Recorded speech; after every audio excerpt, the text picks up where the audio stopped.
Hello, hello, hello. Welcome to another live episode of the O&G StrikeZone. Bryan Fulford, Kelvin Rozier, and Venom. Look like a championship strike hanging around Kelvin's neck. Yes, sir. Yes, sir. We champions again. Not did I say again? Yes, again. I mean, that's what we do, man. Bruh, this is what we do. What is that? Hold on, let me zoom in. Go and put you on the solo layout. Let us zoom in. What that look like That's the last golf champion necklace and shirt. First time I ever put it on. Not the polo. Yes, not the championship polo. Absolutely. That's how we roll. Oh man, what a beautiful day. What a great day to be a Rattler. What a great. And look, our show is streaming live on the internet. We are not held down by Zoom. You know, we found a way to get our show out online. That's all I'm gonna say about that. We found a way. Can't speak for other places and other people, but we found a way to get our show on live because we know that's what y'all want to talk about tonight. We got championships to talk about, and we got another great hire by our AD. Yes. And we got a great show loaded up for you tonight. Coming up in hour one, we're going to talk about all the good stuff. I mean, we got all kinds of stuff to talk about.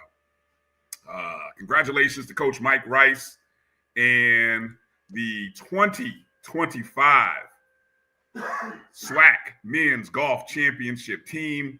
They made us sweat a little bit there on day 3 after going up by 14 strokes after day 1 and 2. Whew.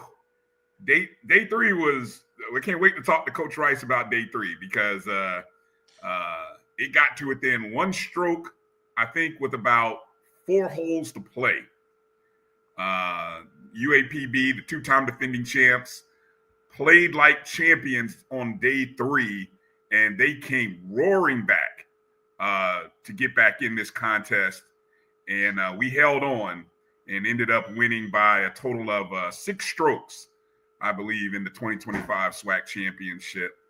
I'm still waiting, though, to figure out the overall. Last message I had was that it was going into a playoff for the overall champion, overall individual championship.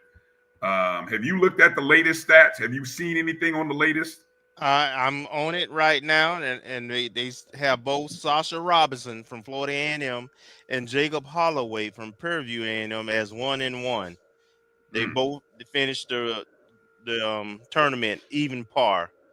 I do not see where they have posted any winner, but Robinson is listed first, so I don't know if that means something or not. All right. Well, I can say thanks to Josh Padilla, who's still family. He had tweeted out and told me that all FAMU's golfers had finished in the top 10 overall. That's correct. So, I mean, what an outstanding, and again, just an outstanding. Let me just call them out. Let me call out the champions. Talk about the champions. Call them out. So Sasha Robinson finished 1.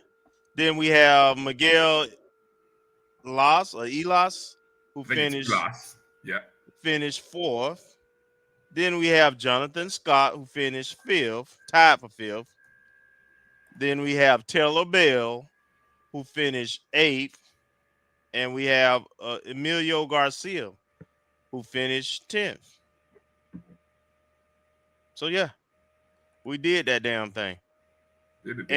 And in terms of the push, UAPB, to their credit, they fought on round 3 like champions. They had the lowest round of any day today. Of any day, by far. It wasn't even close. The only people to go under par at all in the tournament, right? They went as a team. As a team today, 4 under. Scary. Yes. 4 under. We actually went our best day as a team today at 4 over. Right. So it wasn't like we just was, fumbling the ball. Champions came The We just had that championship. much of a margin. We had that Yeah. much of a margin Yeah. that it made the difference. Yes. Yeah. Yeah. JT said they shot 9 under, I guess, for the day. Man.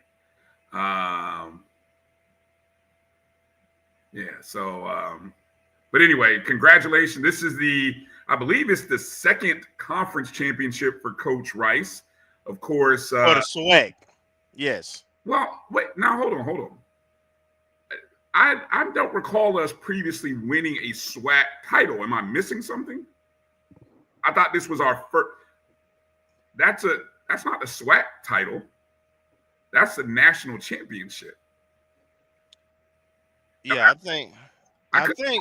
I know he has the previous championship. Right. We won the MEAC in our final year. We won the MEAC in our final year. I think that was 2019. I think that was our final year competing in the SWAC, or in the MEAC rather.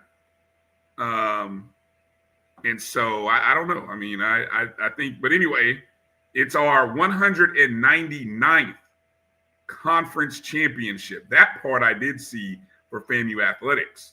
199 conference championships. I saw that get updated online. So that is now the second conference championship for under the leadership of AD Suggs, AD Angela Suggs.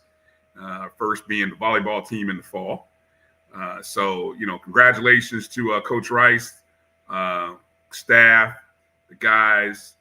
I know Coach will bless us with an appearance, if not next week, the following week. So I know it's coming. So, let's make sure we salute them. I don't know. I know Coach Rice is on Facebook. But any chance you get to tweet out or share the graphic regarding FAMU Golf, please make sure you do it. Championship program. And, just so happy for this group of guys. A very young group. And they I'm not going to say they overachieved, but Well, Coach said they were good, right? He said that, collectively as a group, they worked harder than any group that he's had. And he thought last year's group was his best group. But, he said the upside for this particular group was higher. And they were really hungry. By the way, here's some individual award winners. Okay. Coach of the Year, Mike Rice. Yes, sir. Low medalist, Sasha Robinson, Florida A&M. Freshman low medalist, Sasha Robinson, Florida A&M. Freshman. All SWAC first team, Sasha Robinson, Florida A&M. Miguel Elas, Florida A&M. Jonathan Scott, Florida A&M. You had two Alabama A&M, Arkansas Pine Bluff, and the Prairie View A&M. But we had 3 first team. Second team, all SWAC from FAMU, Emilio Garcia. So if my math is correct, that's 1, 2, 3, and Taylor Bell. So all 5 golfers was either first or second team. Yeah. All SWAC. Well, I mean, when they all finish in the top 10. Say it again. What they finish? 10. All of them top 10. I mean, 5 of the top 10 spots. All of them. Come on now. Come on. Congratulations, Coach Rice. Yes. Man, and the guys. And well deserved, man. So when you guys championship programs. So just a little statistical numbers here, courtesy of Marcus Green. It is the 9th SWAC championship title. Now, this is not including regular season. These are just the, whether it be the conference or the tournament championships. The 9th since we've joined the SWAC in the last, now this is our 4th year in the SWAC, having won, of course, in men's golf, 3 titles in women's volleyball, a tennis championship, a cross-country championship, a women's indoor championship, a baseball and football championship. And so that means the only sports that are still left: women's outdoor, men and women's outdoor track, men's indoor track, both basketball programs, and women's bowling. So, congratulations to adding to the trophy case for FAMU. And tennis get their shot coming up. That's right. They're on deck next. Tennis is on deck next. We'll talk a little bit about the path that the ladies have in their tournament here coming up shortly. Again, on tonight's show, coming up in hour number 2, Dennis Driscoll, the new Senior Associate Athletic Director for Brand Advancement. I think I said all that, and I got all that right. You did. All right, good. Dennis will be joining us. For those who may not know, he is taking over the role that was once occupied by our very own Josh Padilla. So Dennis, he has SWAC ties, of course, most recently coming from Alabama State, and even doing a few years at Jackson State as well. So he is very familiar with the SWAC, and so we'll get a chance to kind of talk to him about being a Rattler and just kind of just what it's like. And if I'm not mistaken, he was at Jackson State when the Coach Prime era started. So I'm sure he might have some interesting stories that he may want to share. I don't know. I'm sure it was a chaotic time and very stressful, busy for anybody in that communications department. And then coming up at the bottom of hour 2, our AD, Vice President of Intercollegiate Athletics, Angela Suggs, is coming on the show.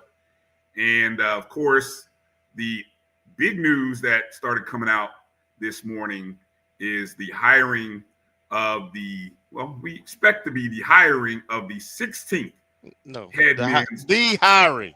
The hiring of the 16th men's basketball coach at Florida A&M. So we'll talk to her about that. Obviously a lot of things came out, but Kelvin, before we do that, and before we get to the roll call, can I just put something on wax here? Because I know a lot of people, I know we on the internet and we seeing things, right? But I'd really like to just, I'm not a I told you so kind of guy, Kelvin. I'm not that guy. I'm petty. I'm a lot of things. Well, go ahead and show it then if you ain't. Okay. If you ain't, and let people judge. All right. But the perception is this program is trash because of instability. So my next question is, how do we sell this to the next coach? You kind of hinted at it, but how do we sell this to the next potential coach? Let me pause. This was on Thursday. The day that the news that Coach Patrick Curry was leaving FAMU. So I just got to set that up. Thursday evening. All right. Look, I'm gonna be honest. I think AD Suggs has to bring somebody in who doesn't have to make a big move. I think it has to be somebody. Yeah. Can she get away with another one though? Oh hell yes, she can. Yes, because that one in particular, I know she can, but I got two names. I'm an FSU fan, so I don't give a shit. Can I just go ahead and do it since we're talking? Let's keep it real. I'm gonna give you two names that I think would be slam dunk hires. They're on two different spectrums of the coaching history. Okay. I think it would be a home run hire if you could get Charlie Ward to be the head coach of FAMU from a couple of different advantage points. One, his family is FAMU. Get it? FAMU Lee. Okay, there's one. Two, Heisman Trophy winner in the city of Tallahassee, the nation, college football, blah, blah, blah. Heisman Trophy. I mean, hey.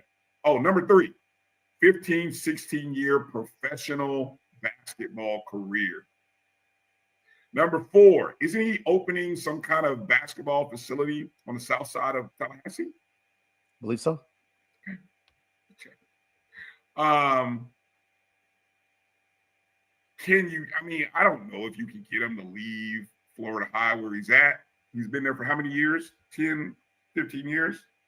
10 Something years, like that, probably. 10. Yeah, it's about 10. Had some real good programs. Sent some guys to the college level. So he's not unfamiliar with this current day and age of college recruiting, right? So that would be the slam dunk hire. He's not having to move. He's got roots. What has the AD tried to talk about doing? What the 850, the community, bringing Tallahassee to FAMU games. That would be a great hire. You know, and I know there might be some other coaching candidates in the Tallahassee community area that might be good, but for all those reasons I just gave you, that's why I think. Now, all right, let me stop right there.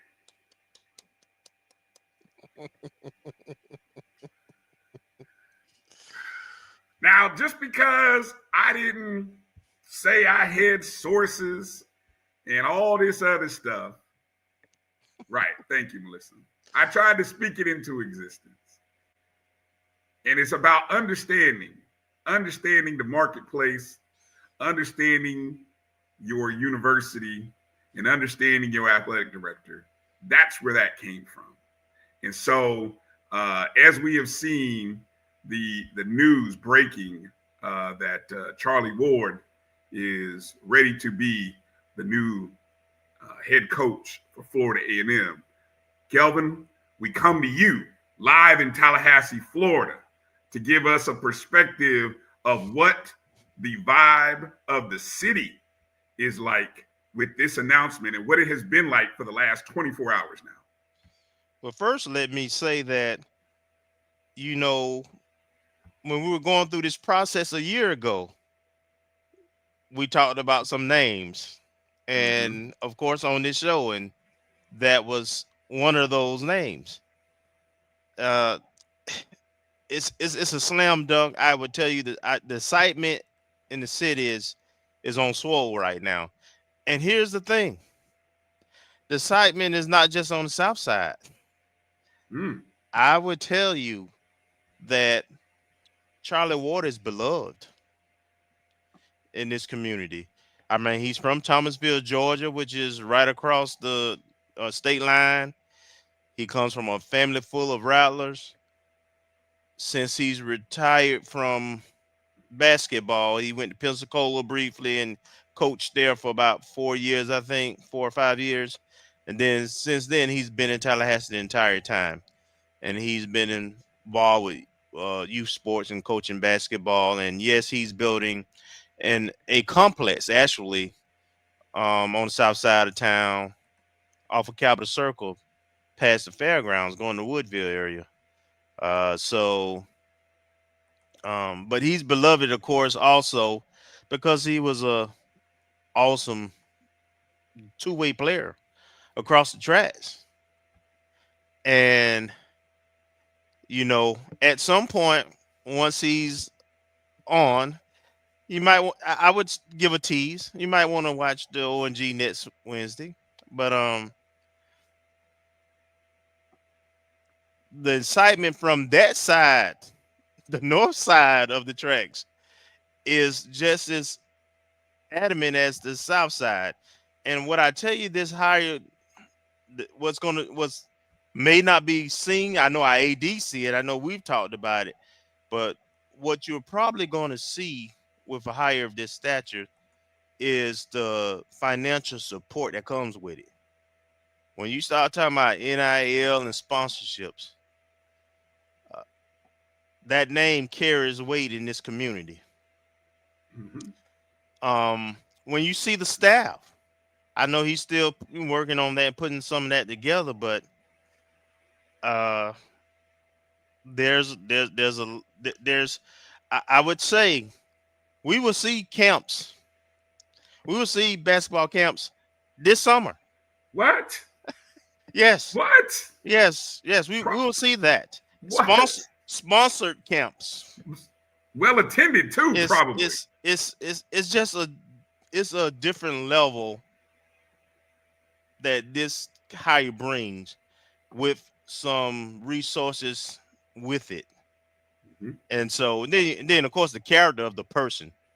Yes. I mean, Christian guy, devoted guy, very even tempered, but he's great success now. Don't forget it twisted. He's got high school state championships. And as you mentioned, he's sent kids to the next level. He has what will be the best player in the SEC on Missouri team coming up this year. Robinson is one of several that he sent to the next level. So man, I would tell you the community is united in this support, and you got to remember. I'm going to throw this out there. We got to remember, Florida State just hired a basketball coach. Yes, they did. And they had opportunity. Yes, they did. And it didn't happen. So it could be to our benefit. Let's just put it that way. I'm very happy. Great decisions. Way to close the deal, and I can't wait for him and his team to be official and to get started. And I'm telling you, I think Rattler Nation and HBCUs in general, this may change how we look at what's possible in a very short period. I'm going to encourage you guys who are on X to go follow @RealCharlie Ward. I love his bio. Man of integrity, period. Heisman Trophy winner, period. Retired NBA athlete, period. Motivational speaker, period. Philanthropist, period. Coach, period. Mentor, period. And the best line of all, lover of one woman, period. Mm-hmm. That's a mic drop. That's doing it right. That's putting it all into one beautifully worded description of who Charlie Ward is. Let me read this because I saw this great quote from his former head coach with the New York Knicks, Jeff Van Gundy, who said, "I think this is a stroke of genius by FAMU. I think players and parents that choose to send their young man there, they're going to be absolutely thrilled. He's going to coach basketball very well. He's going to teach decision-making and invest in who they become. His wife and kids are phenomenal. They have a hell of a family coming in to lead that program." I mean, that's just a small snippet, I'm sure, of some of the praise and accolades when people are talking about the type of person that Charlie Ward is. A coach there at Florida High, led them to the 2022 state championship in Florida. Same year our high school won. I didn't get a chance to see that game because they were playing on a different day. But the same year we won a title. He won a title there with Florida High. And, we've had a chance to play against some of their teams in summer leagues. And they always have good teams. I mean, Florida High teams are always well coached, play hard. I'm excited to see what Ward will bring. And I think, Kelvin, it underscores something that I think, there's a timing to all of this, right? I've read and I've heard that there were, maybe thoughts that Charlie Ward wasn't ready to coach in college athletics or maybe didn't want to move into college athletics. That's just things that I heard out there from other people. But the reason this is a fit and a great timing, almost in the same respect that AD Suggs, remember when she came on board, she talked about the timing of this, of her becoming the athletic director and the timing.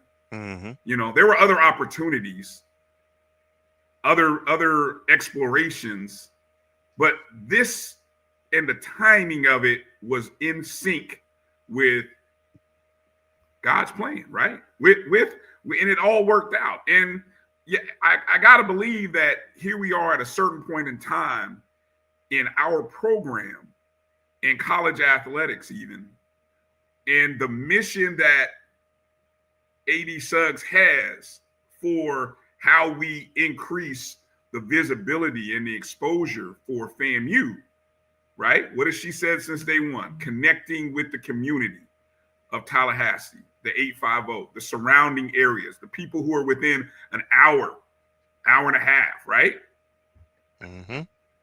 And that's why I felt this was the first call, first hire. And I don't know, maybe, I don't care if it was the second call or first call. I got a feeling it was the first call, just my hunch. And I don't know, we may want to ask her later. I don't know. I don't need to know.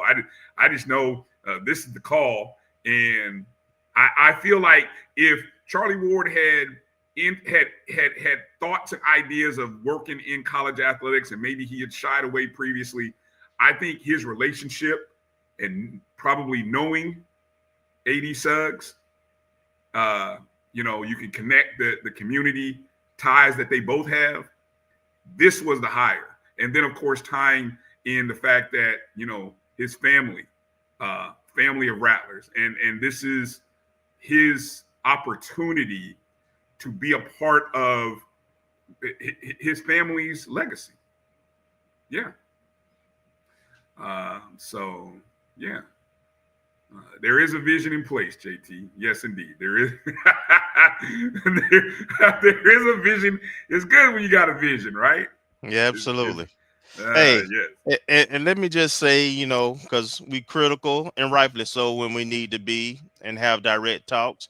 Let me give a data boy to those leadership, executive leadership that put their faith in the AD and let her control this process. No 18-man committee, and give me 3 names and let me choose. None of the shenanigans that we've seen in the past, and so I think that's a testament to the confidence they have in the leadership in the athletic department and the competency that we have in the athletic departments.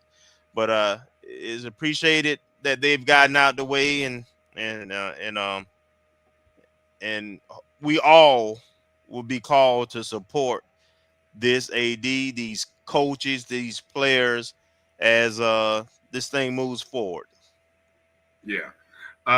So the terms of the contract are, first off, stark contrast to what had been done previously with FAMU contracts. Previous hires were supposed to be getting 3-year contracts is what they were initially being offered, right? You can go as far back as far as you want to go. It's all public record. Well, it's expected, it's in writing that Ward will get a 5-year contract that in total is less than $1 million, a little less than $1 million in total over the 5 years. But there's certain provisions that caught my eye. And, I don't have any great graphics there, so I'm going to just tell and say a little bit of it, but it's all out there. It's in public record because of the state of Florida. You can go to the Florida Board of Trustees on the FAMU website. You can go look at the contract. It's all there. But what caught my eye was some of the incentives, right? Some of the contract performance incentive bonus schedules. And we'll talk a little bit with AD Suggs about that later on tonight. But I will say there are incentives, not just for winning regular season games, hitting benchmarks, winning games over whether it be Power 4 teams, top 25 teams, winning the SWAC, regular season, postseason incentives, not just for the coach, but also the assistant coaches. And then the biggest one that got me, there is even opportunities and provisions to create NIL opportunities after program guarantees. Now, you may say, what are program guarantees? Well, beat down games. Yeah, basically those games where we had the toughest schedule in the country last year, Coach Crary, in his contract, he had a $600,000 minimum, and after that, he received a $30,000 bonus for himself, right? Coach hit that. I remember talking to him. He was like, I hit that like it was nothing. You go look at our schedule and who we played. We played a school from all of the five, or at least the five major conferences, right? So we had about 8 of those, as you call them, beatdown games. So he hit that easily. This contract for Ward is after $250,000, money starts generating for the NIL, men's basketball NIL. Okay. The details of it are being worked out, and we'll talk with AD Suggs about it a little later. But the quote unquote revenue sharing, as some of us may call it, is there. The opportunities to invest in the student athletes with the money that we're going out and getting in these, as you call them, Kelvin, beat down games, right? The opportunities are there to turn that around and put that back into the players, which is kind of becoming an industry standard, especially in the SWAC. And we had mentioned that. So I think that's some of the good stuff that I saw in the contract terms. Even incentives for academic performance. And again, stuff that goes not just coaches, but also players. Or I'm sorry, not just the head coach, but the assistant coaches. That's the one thing I wanted to point out. Even it wins over Power 4 conference opponents, if they beat a Auburn or whoever, and there's a provision for the head coach as well as the assistant coach pool for them to split. So he's taking care of his team too, and that says something about his leadership to make sure he's getting written into his contract. Yeah, and again, it's I went back and I looked at the previous contracts, and this is something new. So this speaks to where we are, and I know that was a lot of the talk over the last 4 or 5 days about creating something competitive for the marketplace, and so that's what we've got. So love that.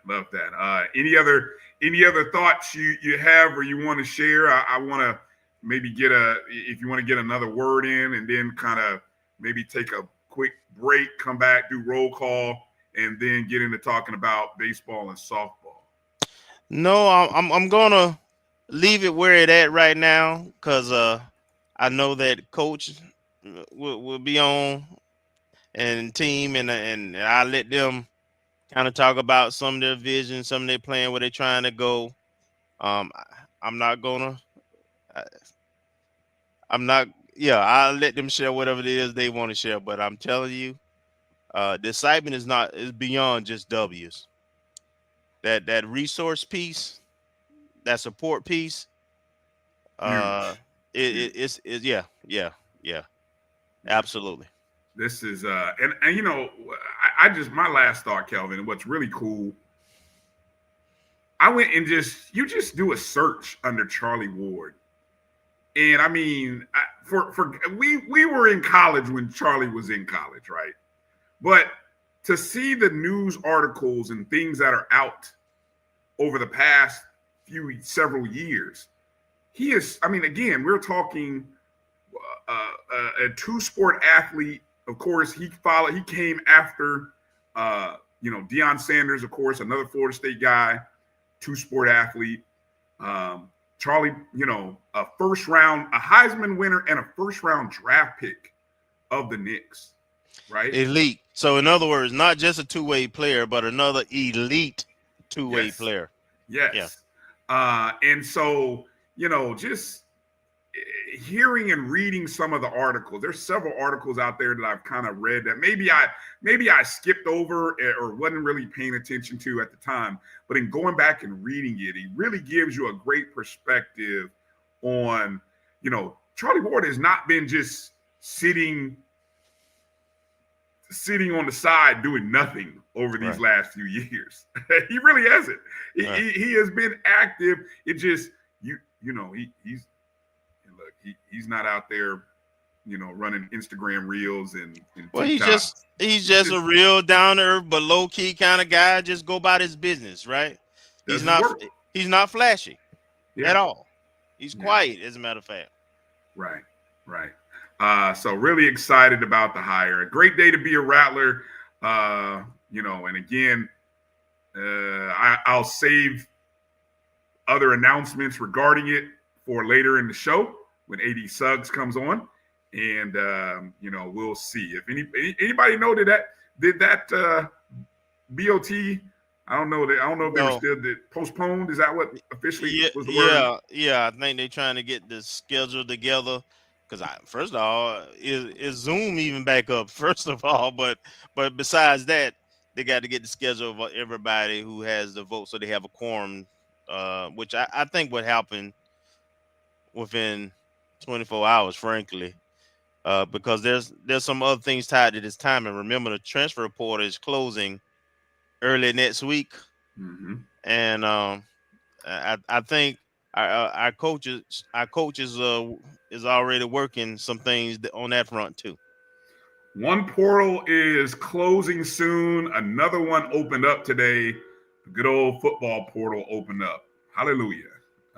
So we'll talk more about that. Had a great weekend for those of you who caught our broadcast on Saturday night with Vaughn Wilson, the HBCU game day, and the O&G StrikeZone. We did a joint show. Shout out to Vaughn for reaching out and making that happen. Really appreciate you, and we're going to do more of that. Exactly. So appreciate everybody who watched, whether you watched it on our feeds, whether it be the O&G StrikeZone or the Black College Sports Network, or you watched it on HBCU Game Day.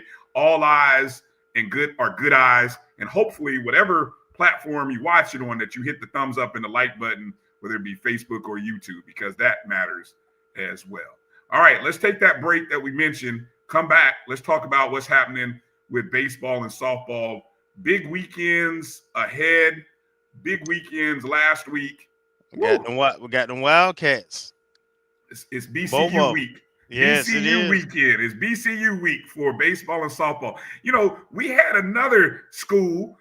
We had a similar thing with another school. Right. I call them a rival. I started a firestorm on Tuesday by simply calling them a rival. Man, y'all would have thought them and us lost our mind, but it is what it is, people. So, okay.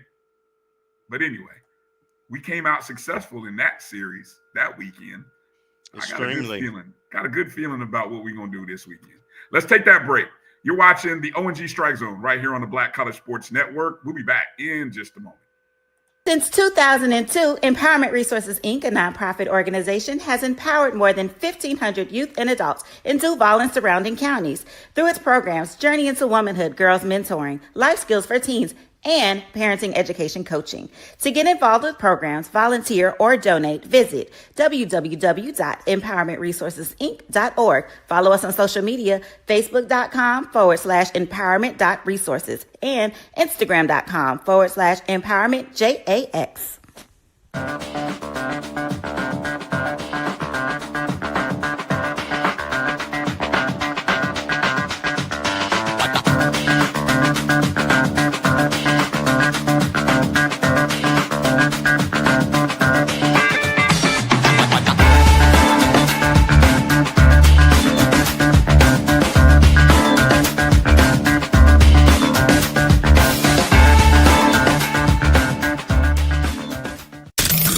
The human voice has always connected audiences with experiences. Major brands all across America have trusted Kever's voice time and time again.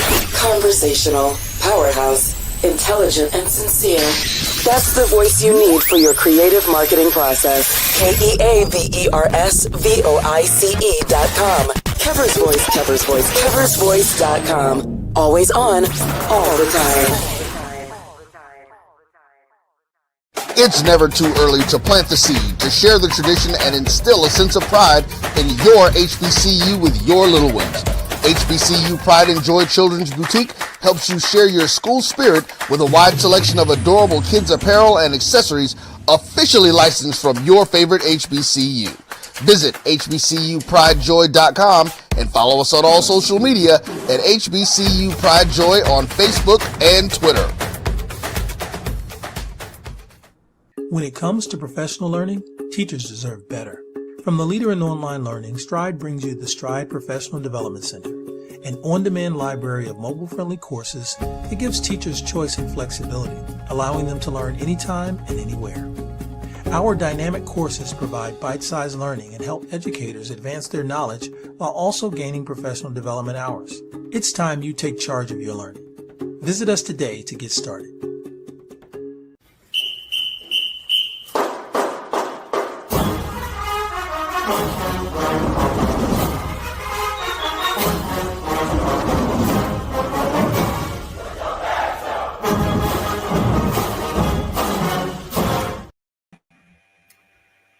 Welcome back to the O&G StrikeZone. Bryan, Kelvin, soon to be joined by Marcus Green. You may have been wondering, you're like, where's Marcus at? He will be here. He will be here. Promise. He promised us, so we'll see. He did. He did.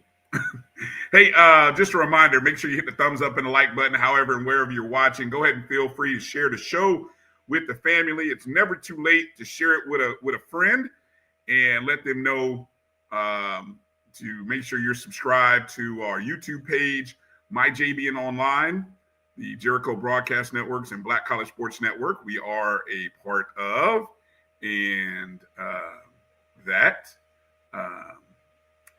Marcus is okay. He's on the road driving. I don't know if I want him to be distracted. So I won't throw you in there, Marcus. I won't throw you out. So Marcus is listening. He's on the road. He's listening. He'll be with us. So yeah, let's go through some of the roll call here real quick, because coming up here at the top of hour 2, Dennis Driscoll will be joining us. We introduce him to the FAMU League. And then at the bottom of hour 2, AD Angela Suggs will join us. Looks like the first one who got in today was Bull. With no Bull. Hey, BOT, don't mess this up. I can't say that any better. Bull. Well said. You're on. I don't know if you're on mute. Are you on mute, Kelvin? Hold on. No bull. No Bull. Exactly. Melissa Wilson checking in. Checking in, Melissa. Jimmy Mack. Good to see you. Mac? Thank you for being a JBN subscriber. Meredith. Hey, Meredith. Good to see you, Meredith. Doc's in. What's up, Doc? Good to see you, Doc. Good to see you. Doc's in. Good to have you. Moderating as well, making sure we all are having a good time, but not being disruptive. Royal Miriam says shalom. What's up? Shalom. Little baby checking in. What's up, big little baby? Ashton Harris. Nicola. Good to see you. Good to see you this past weekend, Ashton. Good to see you, man. It was definitely always good to see you, brother. Tamara T, thanks for being a JBN subscriber, checking in. Gail as well, JBN What's up, Gail? Appreciate you. Chuck Hunt from Monroe, Louisiana. That dog won't hunt. What's up, Chuck? Good to have you, Chuck. James Austin checking in. Good to see you. Steve Campbell. What's up, Steve? Sam checking in. Good to see you, Sam. What's up, Sam Gilbert? JT in the house. Oh, Benny. What's up, JT? Alice McCullough checking in. Good to see you. What's up, Alice? Palm Beach in the house. In the house. Let me see. I don't know. I kind of skipped. I kind of just jumped around a little bit. Let me see. Who else? Tom, hey, I met Tom today, so that's what's up, Tom? What's up, Dad? good to see you, Dad. Appreciate you for checking in. Good to see you, Dad. Your son look good. Hello. Checking in. Hello. Good to see you. Good to see you. Checking in. Edwin Moore checking in. What's going on? Good trouble. Good trouble. Exactly. From the DFW. Marvin Allen. Good to see you, Marvin. Ball. Good to see you, Marvin. Troy White checking in. What's up, Troy? Good to see you, Troy. Let me see. Liv, we're never too late. You're never late, Liv. You're always here on time. Olivia. What's Live up, for Liv? hoops. Live for hoops or die lonely, ladies and gentlemen. Hey, be dropping nuggets. Be breaking news around here. Live bombs, live alerts. The only source that we will retweet around here. I'm just letting you know. If it ain't come from Liv, we ain't retweeting it. I'm just gonna say it. All right, there it is. If Liv didn't say it, it ain't happened. I said it. Let's get going. There you go. Marcus, good to see you, Marcus. Middle Georgia in the house, checking in. Sweet, checking in. What's up, Sweet? Appreciate Sweet. Marcus, thank you both for being JBN subscribers. Appreciate you. Road Dog checked in. What's up, Road Dog? Good to see you, Mike. Good to see you. Vaughn checking in. B Starks checking in as well. What's going on, Vaughn and B Starks? Let me see. Who else? Anybody else? I'm scrolling now. Golden Bell, you missed that? I don't think I passed him yet. No, you haven't. Okay, Kerry Daniels in the house. I told you I got to catch up. There's a lot of people that when you do it at this point in the show, it's kind of like it is what it is. Johnny Thornton in the house. What's up, JT? He's so excited. He's so excited for that game. He can't wait to get down to Tallahassee. I know you like.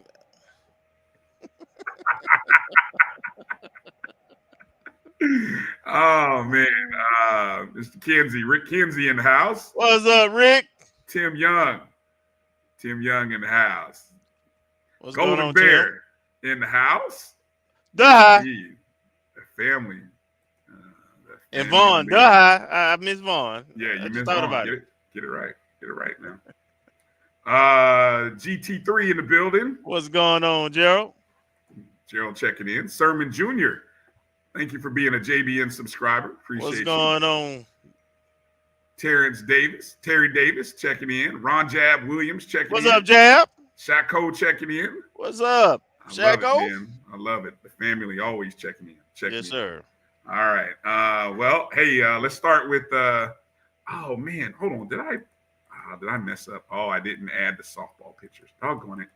I had the softball pictures because softball had senior day over the weekend in their sweep over Alabama A&M, correct? Correct. Yeah. Oh man, I don't know. I don't think I can pull it in fast enough. So we're gonna have to go without it. But the Lady Rattlers continue their winning ways. Let's see. How many wins is that in a row now? 5-game win streak now. 5-game win streak. We are 8-1 at home this year. 14-4 in conference. And I think if I pull up the standings, I think these are the softball standings. Yeah. Okay. If you look at the softball standings, and I guess I don't want to underscore the highlight of the weekend was that Saturday game 1 doubleheader. Yeah. 2-2 going into the 7th inning. And we give up 4. Was it 4? Gave up 4 runs in the top of the 7th. I mean, yeah, 4 runs in the top of the 7th. And all we do is come back in the bottom half of the 7th and put up 5. Walk-off home run. 2-run ding. Yeah.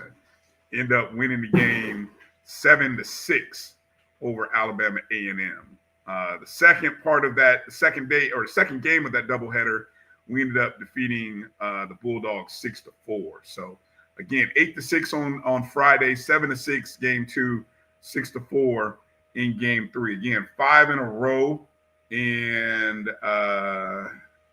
that's the second time So including, let's see, 3, 6, 7, 8, 9, 10, 11. That's 11 of the past 12 that we have won since we dropped 2 to BCU. Mm-hmm. Well, guess who we got this weekend, ladies and gentlemen? At right home. there at Veronica Wiggins Field at the University Softball Complex, Bethune-Cookman coming to town.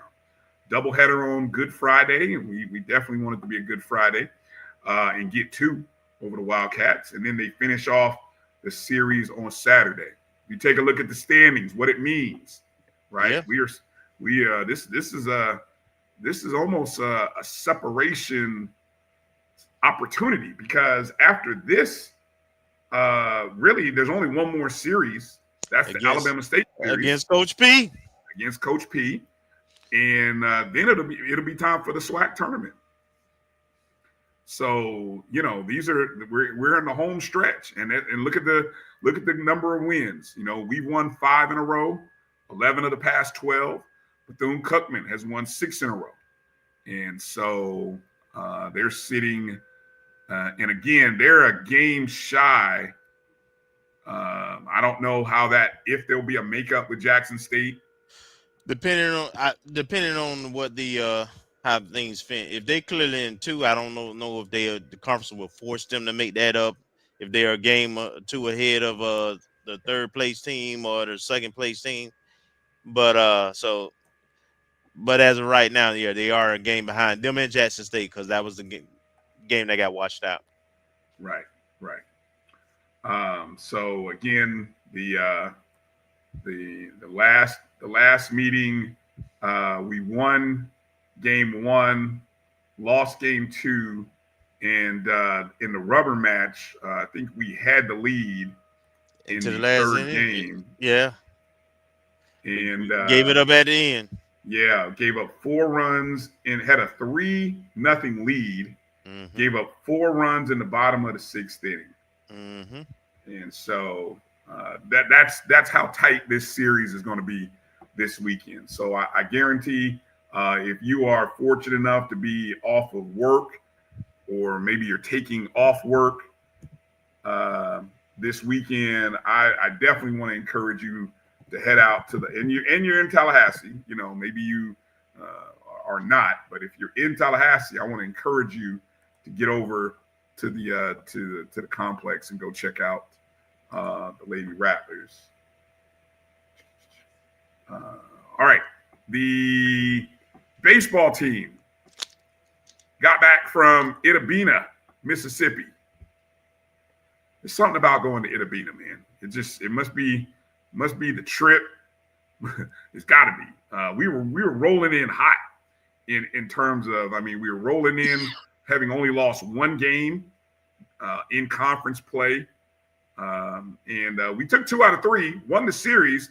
Last game caught us, though. I think we lost that last game. What was it? 10-6. 10-6. Yeah, got tripped up there at the end. And all that did was it turned the 1-game lead that we had in the conference standings over Bethune into a flat-out tie heading into this series. And so we are officially at the halfway point of the season. There's going to be 30 games because everyone's playing 10 opponents. So we're right here at the 15-game mark, and this is where the schedule gets interesting. Of course, we only played Bethune once this year. Usually we played them twice. Mm-hmm. So this year, this is a big series. This a little bit of separation, an opportunity to separate a little bit. If we can win, look, we can sweep. Hell, that puts us uniquely 3 games up. But getting 2 out of 3 would give us a 1-game lead. Right, and the team behind us, Alabama State, we've already taken care of. So, okay, yeah, we've already played them. So we had a tiebreaker over them anyway. Yeah. This weekend's game against Bethune, interesting enough, though, Kelvin, will not be in Daytona Beach. No, Sanford. Will not. We'll be in Sanford, Florida, at the historic Sanford Baseball Stadium. I think I said that right. or historic Sanford Memorial Stadium. Look, it's right there on the water tower, if you can see it. But anyway, it's a beautiful ballpark in Sanford, Florida. And so any of you Central Florida Rattlers, we got to be there. We got to get there. We got to show up. I believe this is the ballpark that I think the history of this ballpark, I think this is where Jackie Robinson played minor league ball, if I'm not mistaken, prior to it was either in the Negro Leagues when he played there, or it was before he went up to the Dodgers. My history, it may be a little off there. So if anybody has the info, I'm sure you'll let me know. But the first pitch on Thursday, again, this is a Thursday, Friday, Saturday series. So props to all the college programs for really avoiding playing on Sunday. Obviously Sunday is Easter. So props to whether it be the SWAC or maybe other conferences are doing this as well, but they're not having, at least the SWAC is not having any games this Sunday. So good opportunity, 6 o'clock, first pitch on Thursday, tomorrow, 6 o'clock, first pitch on Friday, and then Saturday is at 2 o'clock in the afternoon. Ron Jab will be there. I'll look for you, Ron. I met you already one time at the Bethune game. I will be in the house. I think Keith will be there. Keith and I both live in Central Florida, so Keith has said he'll be there. So any Rattlers in the Central Florida area, if you're going to be there for a game, make sure you look out for me or Keith. Give us a shout. We'll definitely look out for you as well. And I don't know, maybe Keith and I will get a chance to do some post-game reaction stuff with Coach Shoup and the guys. We'll see what we're able to do. We actually played pretty well on Tuesday. If you got a chance to watch the game against UCF on Tuesday night, we lost 5-1, but we really I don't think UCF scored that first run until probably about the 4th or 5th inning. No, actually it was the 3rd inning because we kind of made a pitching change, and then they ended up scoring 2 on the pitch on the relief pitcher. But we kept it close, very close, competitive ball game, losing 5-1. Brady Popple had a solo homer. A rocket flew off his bat, so that was kind of the one. That was the one highlight for us, other than just the fact that we played competitive against a Big 12 team. So, and honestly, when you look at their record and our record, Kelvin, they are probably a similar ball club to us. I mean, their conference record is not very good. Ours is really good. They had the only reason they have so many wins, which was equal to us, is because they dominated their non-conference. We kind of struggled a little bit in our non-conference. And so it's just the vice versa thing, right? So, I guess a good question by James Austin, Caleb Granger. I guess we'll find out tomorrow. Yeah, I don't have an update. Haven't heard anything on that. Yeah, no updates. Haven't heard. We'll look to see whether we get Caleb for game 1. Obviously, he only pitched. Well, I don't think he pitched at all in the Valley series. So I don't think it was no need to. Yeah. So if he didn't pitch in the Valley series, hopefully he's healthy for this. This should be a good one against Bethune.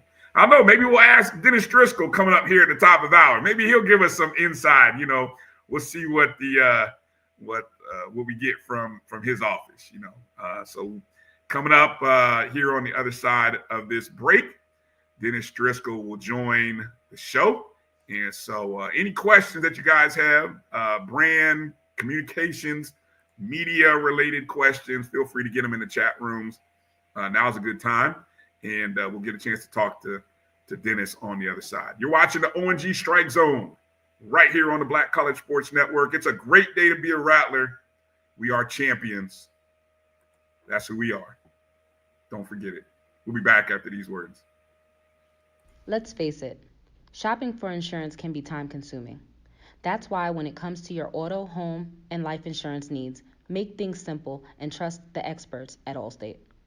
They will help you get the coverage that fits your needs while helping you bundle your life, home, and auto policies. Bundling saves you money, sure, but it also saves you time, so you can enjoy the things that matter most even more.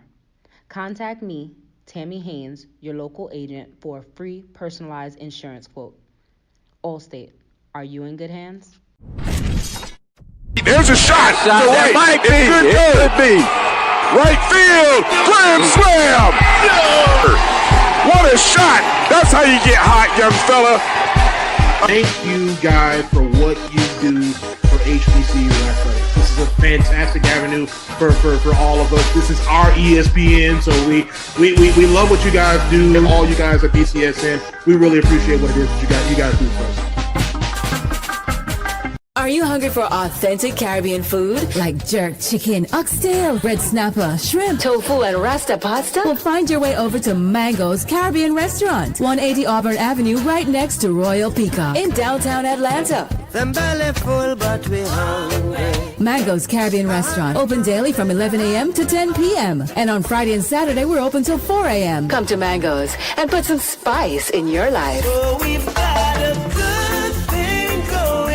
Mango's Caribbean Restaurant, 180 Auburn Avenue, right next to Royal Peacock in downtown Atlanta. For more info or directions, call 404-698-3992 or log on to mangoscaribbeanrestaurant.com. For instant coupons, text MANGOS to 313131. Tell your mama hungry, papa hungry, brother hungry. Mango's Caribbean Restaurant. Authentic Caribbean cuisines. Open up the door, tell them mama hungry. The Cuvée Group is a Florida-based marketing and training consulting firm. We help businesses communicate to their target audience and engage them in conversation. We also help to expand their audiences, which will ultimately result in growth for those organizations. In addition to being a certified constant contact specialist, my colleagues and I are also certified in John Maxwell Leadership Principles. We use these proven principles to conduct workshops, training, and private coaching sessions for individuals and companies looking to take things to the next level. Contact us to schedule a free consultation. Issues today, don't delay, call Cuvée.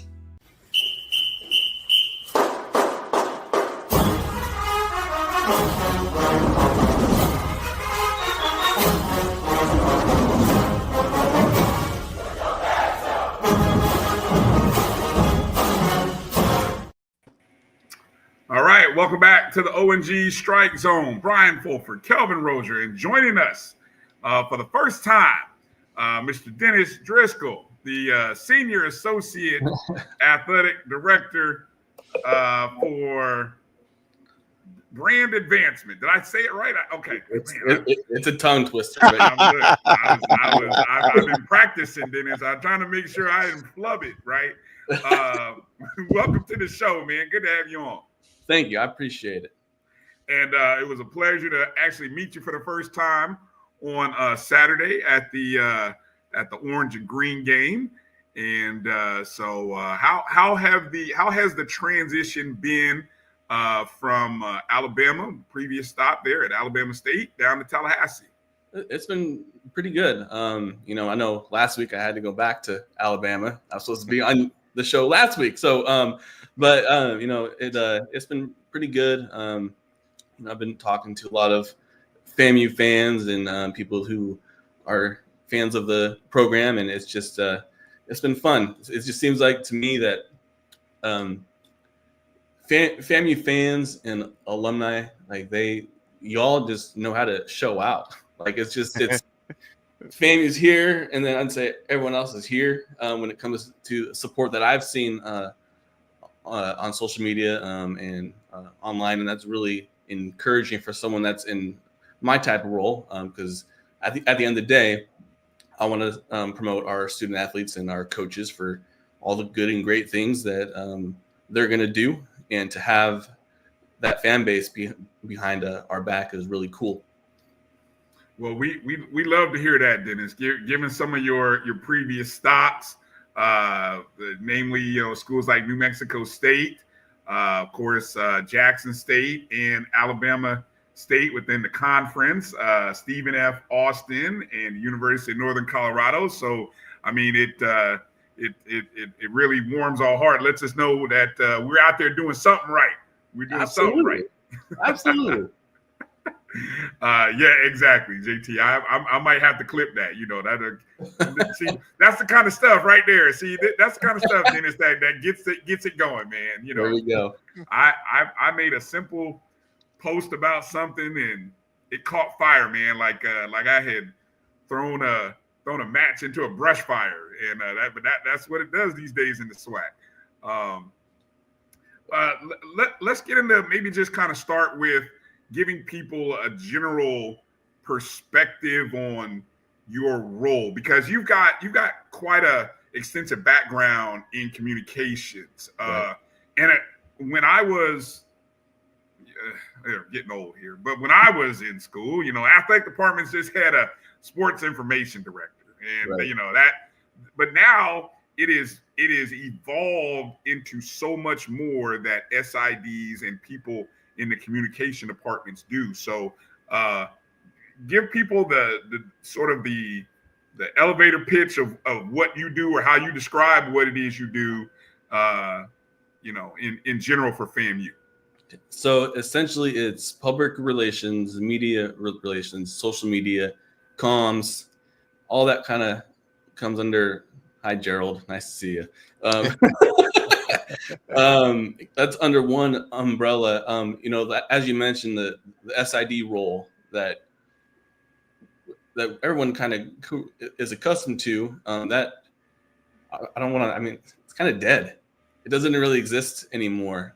So what you've seen a lot of schools do across the country, probably in the past 10 to 12 years, they've adjusted it from a sports information director role, which is primarily stats, and being a historian, which is it is important information. Like that's something that you can't get lost on. But with social media, live streaming, just all those different variables that come in, you've had to see that change. Like, for example, you guys have heard of COSIDA, correct?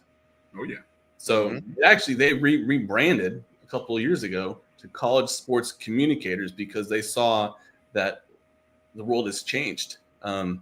So I would say at the end of the day, I consider myself a storyteller and use those platforms to tell the positive stories of FAMU.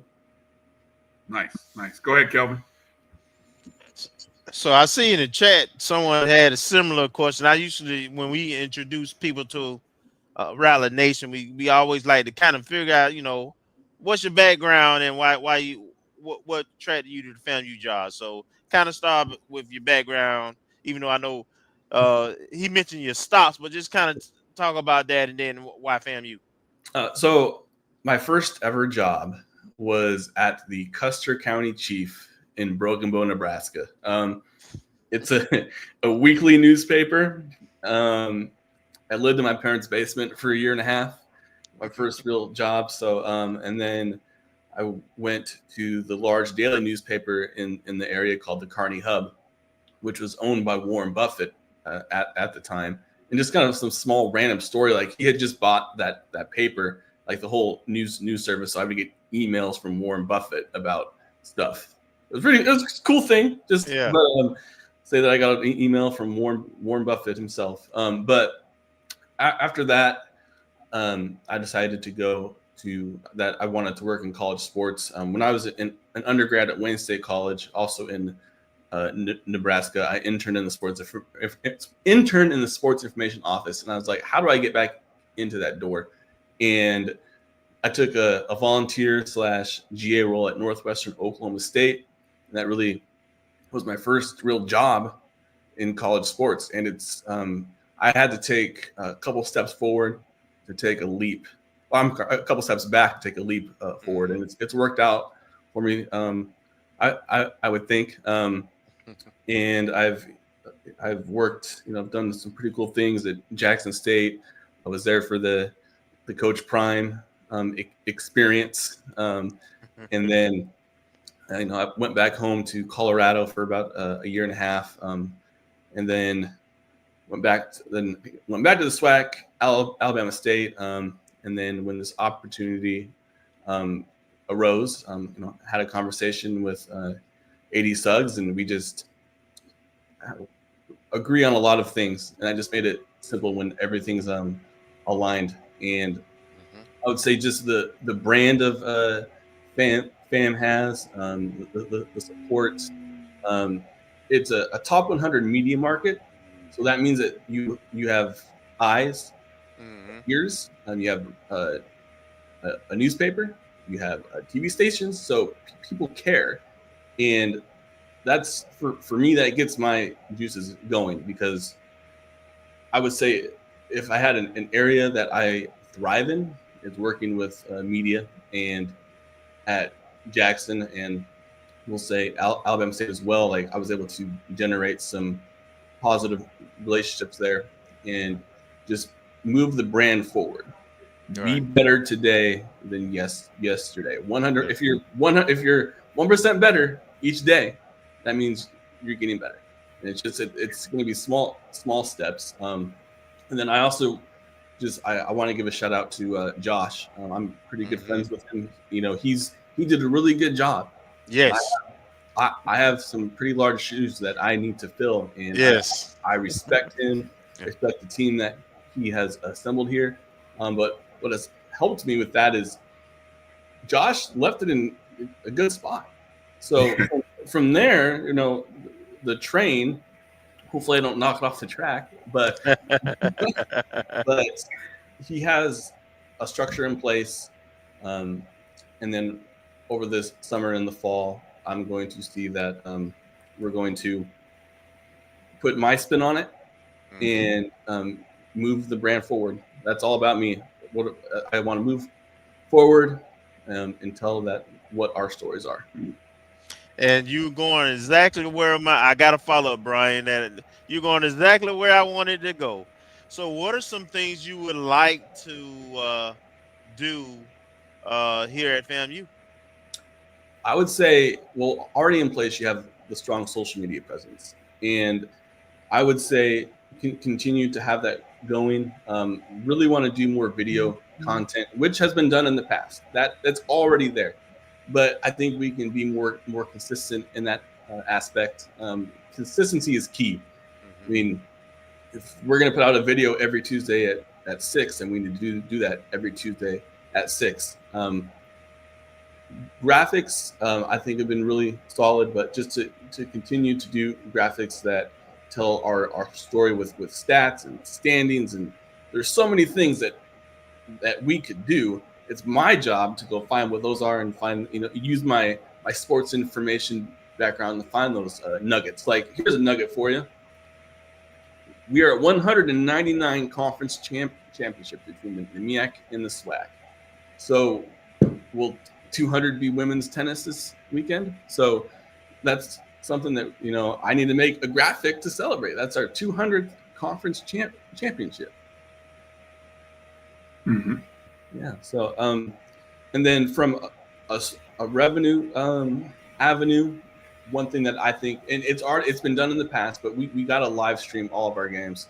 We have Rattler Plus. So, and I know there's a hunger to do that. And we're going to get that going pretty soon. But I would say that's every single volleyball, basketball, softball, baseball, every single team sport that we're able to live stream, we need to do that. And we need to charge people to do it, to watch it, because if you give it away for free, that cheapens the brand. So we don't want to give away a free, cheap brand. We want to make, this is FAMU, this is Nike, this is LeBron. That means something. And to just continue to share that with our fans and our supporters and the community as well. I mean, if you look at the impressions and the engagement that FAMU has generated in the past year, it's over 100 million. That's a lot. That's a lot of people that have seen the FAMU brand that shows up on their phone or on their computer. So it's an opportunity to showcase the best of us. Mm-hmm. Absolutely. I was curious about when you mentioned the media and just all that goes into that. I can only imagine you have some interesting stories with your time at Jackson State. And I bring that up because when you went into that role, that wasn't, in place. I mean, Coach Prime didn't come in at that point in time. And what I'm curious about is, and this comes from a standpoint of when you have such a large figure that comes into the college space, which, I mean, I think we're on the precipice of something similar at FAMU. What lessons or what things did you learn or experience during that time that can benefit you potentially with what's ahead? I would say, so also want to point out from my time at Jackson, Dr. Alonda Thomas, she oversees University Comms. Rachel James Terry, who's also at Jackson, she's a senior strategic officer in the office as well. So the fact that the three of us are here and we worked with Coach Prime and also worked with SWAC Entertainment, which was his company, we're already kind of know what we're going to do in that aspect. So that's nice. And we've been able to hit the ground running with us working between one another. But I would say if I was to think of one thing that I learned from working with Coach Prime was just sometimes you got to take a step back and a deep breath. Because when you're talking about Coach Prime, he's the top 1% of athletes ever. Like, he's a celebrity. People just go crazy for him. And I mean, so be prepared, overly communicate. You ask him what he wants in 5 questions. If I went into a meeting with him, I wouldn't go in there just to hang out. Like, I have a list of my 5 asks, and I say, all right, coach, what's this? We think about this. We think about this. We think about that. And he would say, yes, no, maybe, yes, yes. And then from that, you got to create your action plan, because when you have someone like that, you can't just go with the flow and hang out and be like, okay, we might do this. No, we got to have a plan for each day of the week. We're going to stick to that plan, and you're not going to deviate from that plan. And once you get in that routine and you know what the standards are and the expectations are, then it's really smooth sailing from there. And to be organization is key. You have to be organized. And just also with working with Coach Prime, it was such a cool experience. It has opened doors for me that I have no business having access to national media. And I would use that, here at FAMU. I mean, there's still people that owe me a favor, or that I have a relationship with that I can pitch them. And I did that at a couple of my previous schools that I was at before FAMU. So it's all about relationships are resources. Yep. Relationships are resources. Yes. And that is something that a former AD of mine just said all the time. And and I had just gotten into the field, and I really didn't understand it. But now, 10 to 12 years later, I get it. Relationships are resources. Yes, sir. We're gonna put that on a T-shirt or something. I was just thinking that as well. Look, I was sitting here writing that down. You know, I learn something every day, every week on our show. I had to add that one to the list. Relationships are resources. I love that. Good stuff. So let me sprint it forward to our coaches. Kelvin and I talk about the amazing coaches we have at FAMU. Yeah. I mean, we really have a group of amazing men and women who are, you know, molding, shaping, winning championships, all of that stuff. And so I'm curious how you navigate and move from one sport, one coach to the other, and make it all work. I mean, because we have several, you know, you have several different athletic accounts, you know, for the different sports. You have each coach has his or her personality, right? All challenging, all different. How do you make all that work? Let people know behind the scenes. Yeah, you got to know your coach. I saw this. It was actually the first year when COSIDA branded to college sports communicators, and every summer it's called NACTA. It's in Orlando this year. I'll be down there. If you guys want to get coffee, let me know. Look, I'm writing that down right now. Yeah, you have to we have to talk offline. I'll make sure I figure out when that is. Yeah. And there was a session that really stood out to me, and I've kind of adopted that and keep it in the back of my mind. But it said, find what your coach's love language is. And what that could be is, are you a coach that likes to text? Are you a coach that likes to call? Are you a coach that likes me to put something on your calendar? And find what works for them.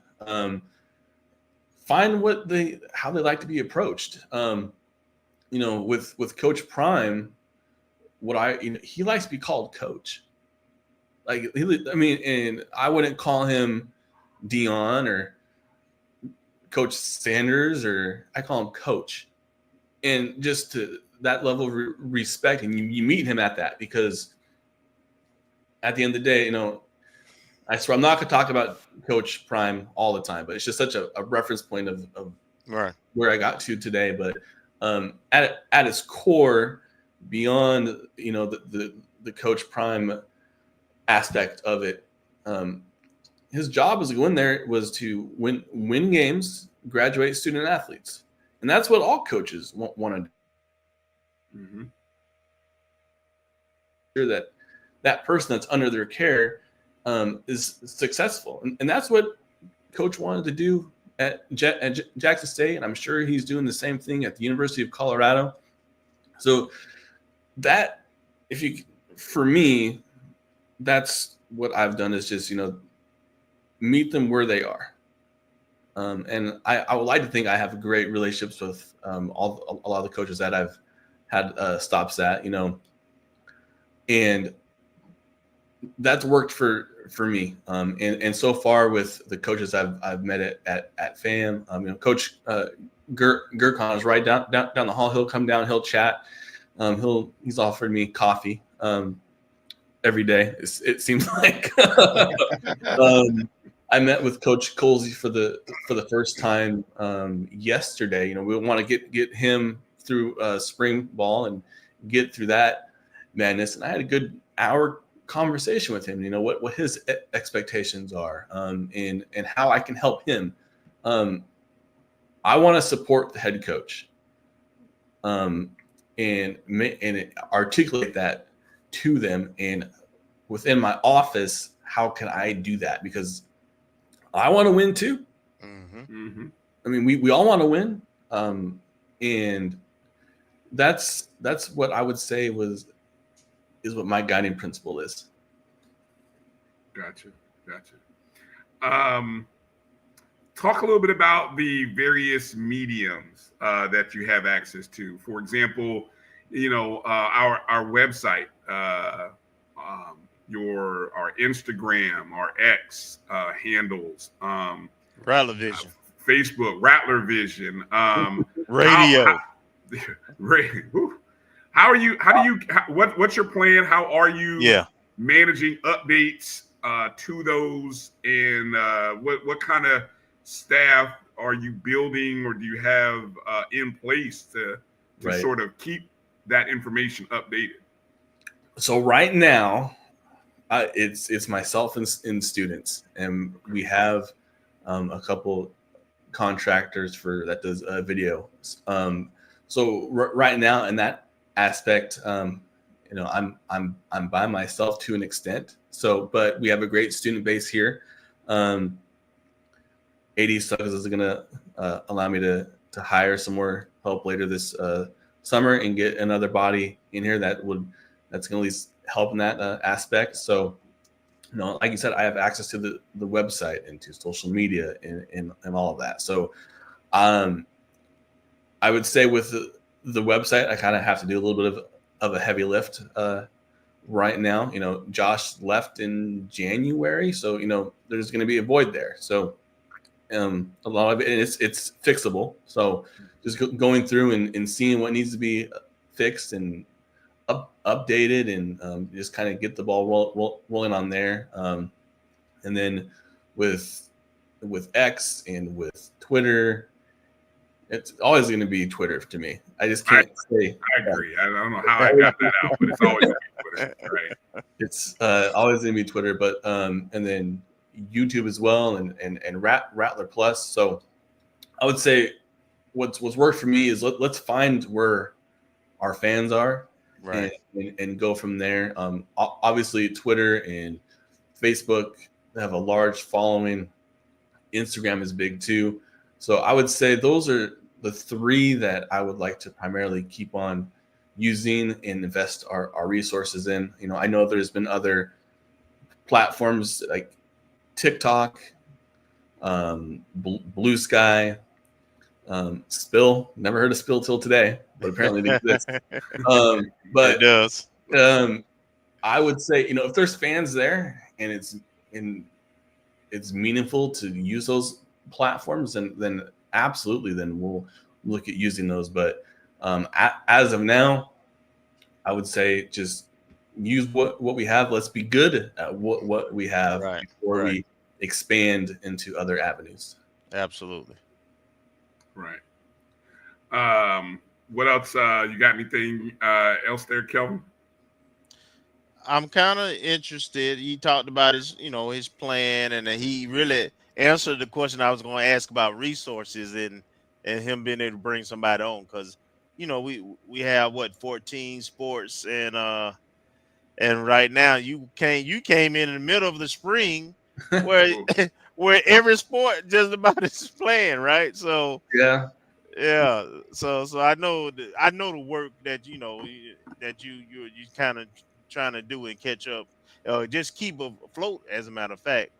But I guess my last question would be more about featuring the different student athletes, and so that that their college's athletic experience is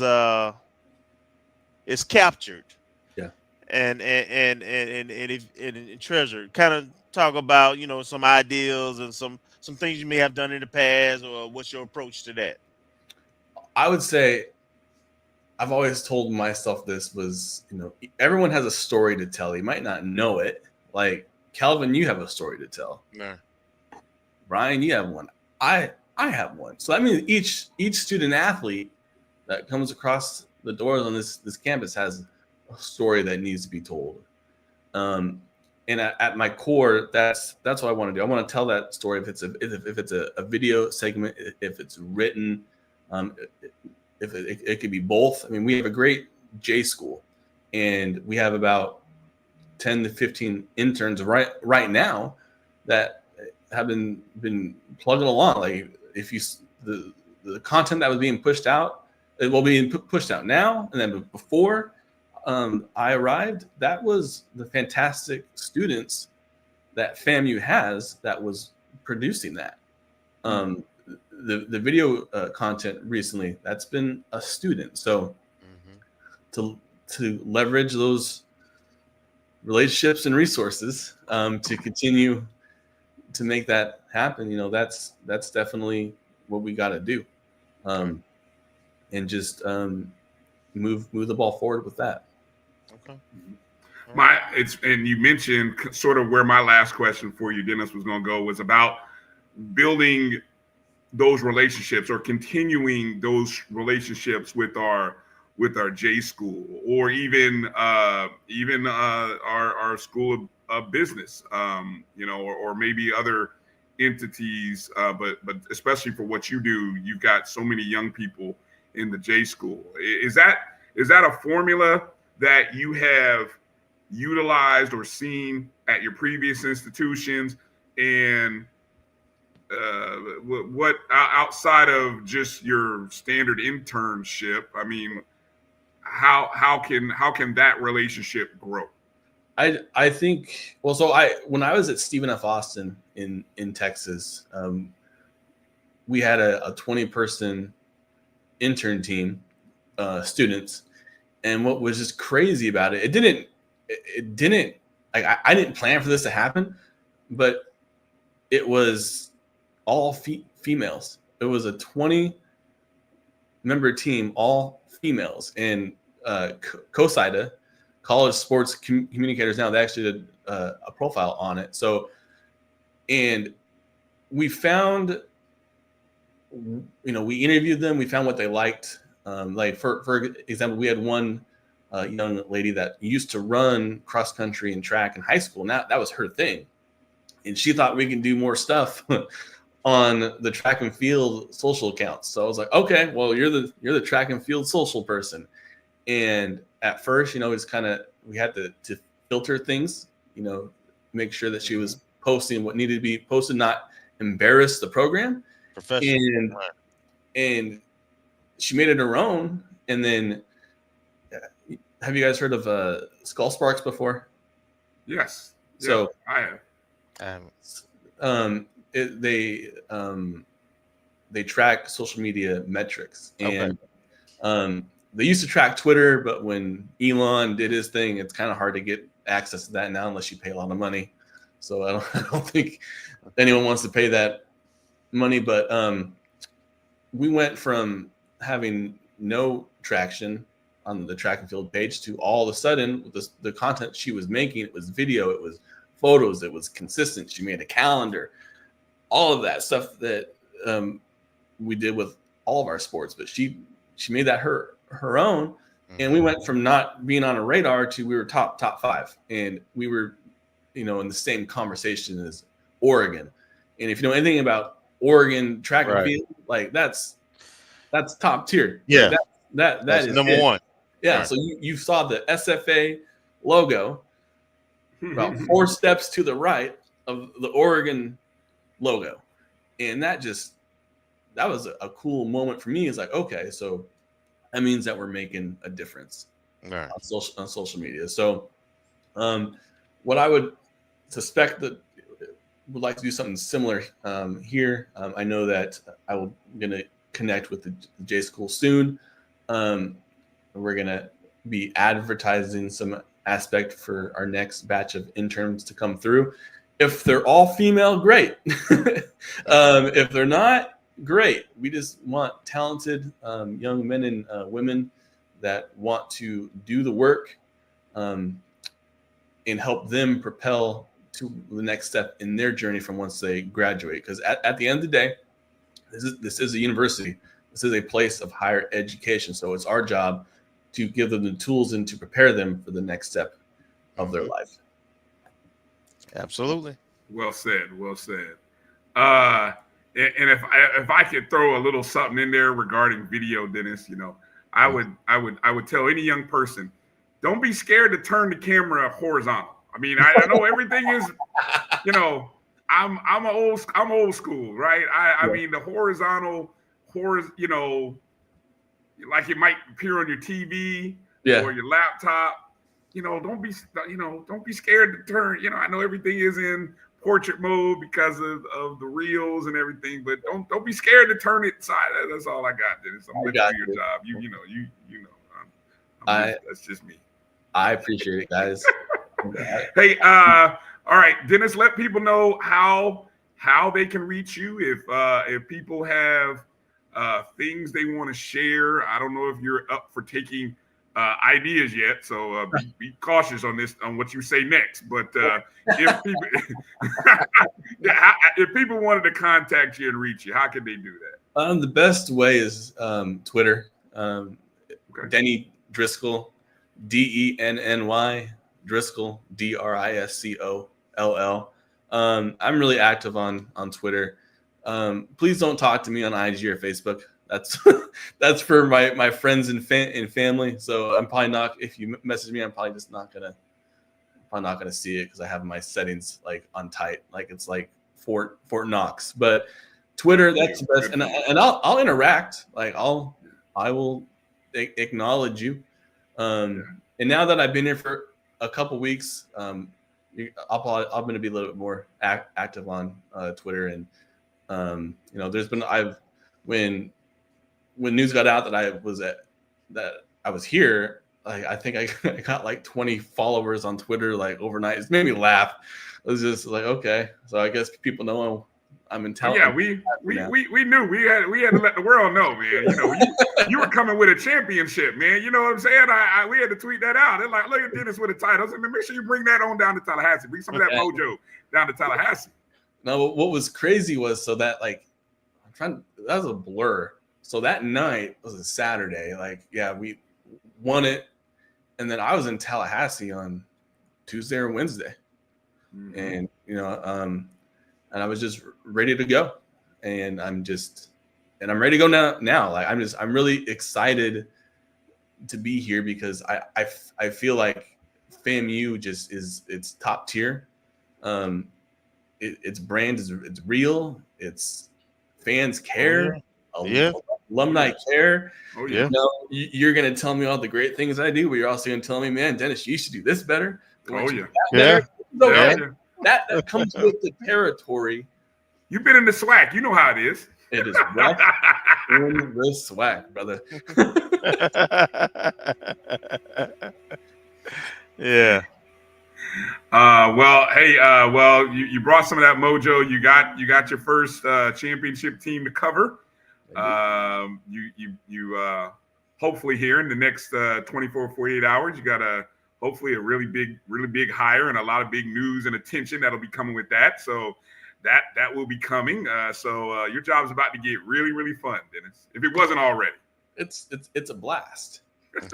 It's a blast. Like one thing I just, everyone says this about the transfer portal or name, image, likeness, and all of that. And at the end of the day, like we get to work in college sports and we get to work with young men and women and make their lives better. So when people complain about this new era of sports, I'm not with it. I'm like, we look like we get to work in college sports. How cool is that? Like I have the coolest job in the world. Like it's so cool. Like, I mean, I'm a very positive person. I don't like, you won't see me complain. So that's me. Hey, Dennis, have you unpacked yet? Yeah, I have. Okay. I have. All right. I've unpacked and I got a bunch of gear. Like I got this on. I got my Dunks, first pair of. Okay. All right. Wow. Look at you. Yeah. Okay. I'll pull it. So I got this. Okay. My girlfriend Brandy, she's in Birmingham right now, so she'll be coming down later this year, early next year as well. So she's pretty pumped about it. She already has some FAMU gear as well. So okay, all right, good deal. Grab you one of those FAMU golf polos. I hear those are rare. Those are rare items. So if you and now that they're champions, they're the items that get even harder to get. So yeah. Well, there we put go. that on your wish list. Well, he's right next door. I'll ask him. Hey, yeah. Hey, better get them while they're hot. Get them while you can. Hey, Dennis, again, thank you for your time this evening. Welcome to the family. Welcome. To you. Thank you. Glad to have you on board, man. We look forward to working with you, talking. And as always, our show is always available should there ever be anything that you need us to get out or share with Rattler Nation that you maybe don't have the opportunity to do, obviously you got your own platforms there, but we're always here to help and support. All right. Thank you, guys. I appreciate it. All right. Thank you, Dennis. Take care. Have a good night. Thank you. All right. All right. Very cool. Cool to meet Dennis and talk with him. Yeah, good stuff. Good stuff. I think we will have Marcus for maybe a smidge. We got to make a pivot from our second guest. We'll talk a little bit about that here shortly. But hopefully we can maybe catch up and talk about the spring football and even the portal. Yes. What has occurred? Have there been any names to jump in? I've seen us make some offers. So we'll kind of we'll come back and maybe do a spin around the block talking about FAMU football on the other side of this break. And possibly we'll have Marcus Green joining the show. You're watching the O&G StrikeZone. We'll take a short break and be back right after these words right here on the Black College Sports Network.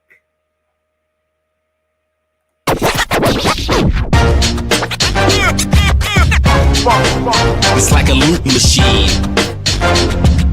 All around town, people trying to get down.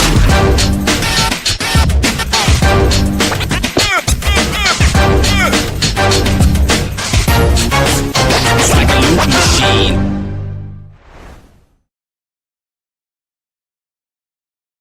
You're looking for the latest information on Southern University sports, the Southwestern Athletic Conference, and HBCU athletics. There's only one place to go. Tune in to the Carlos Brown Show, exclusively on the Black College Sports Network. It's never too early to plant the seed, to share the tradition, and instill a sense of pride in your HBCU with your little ones.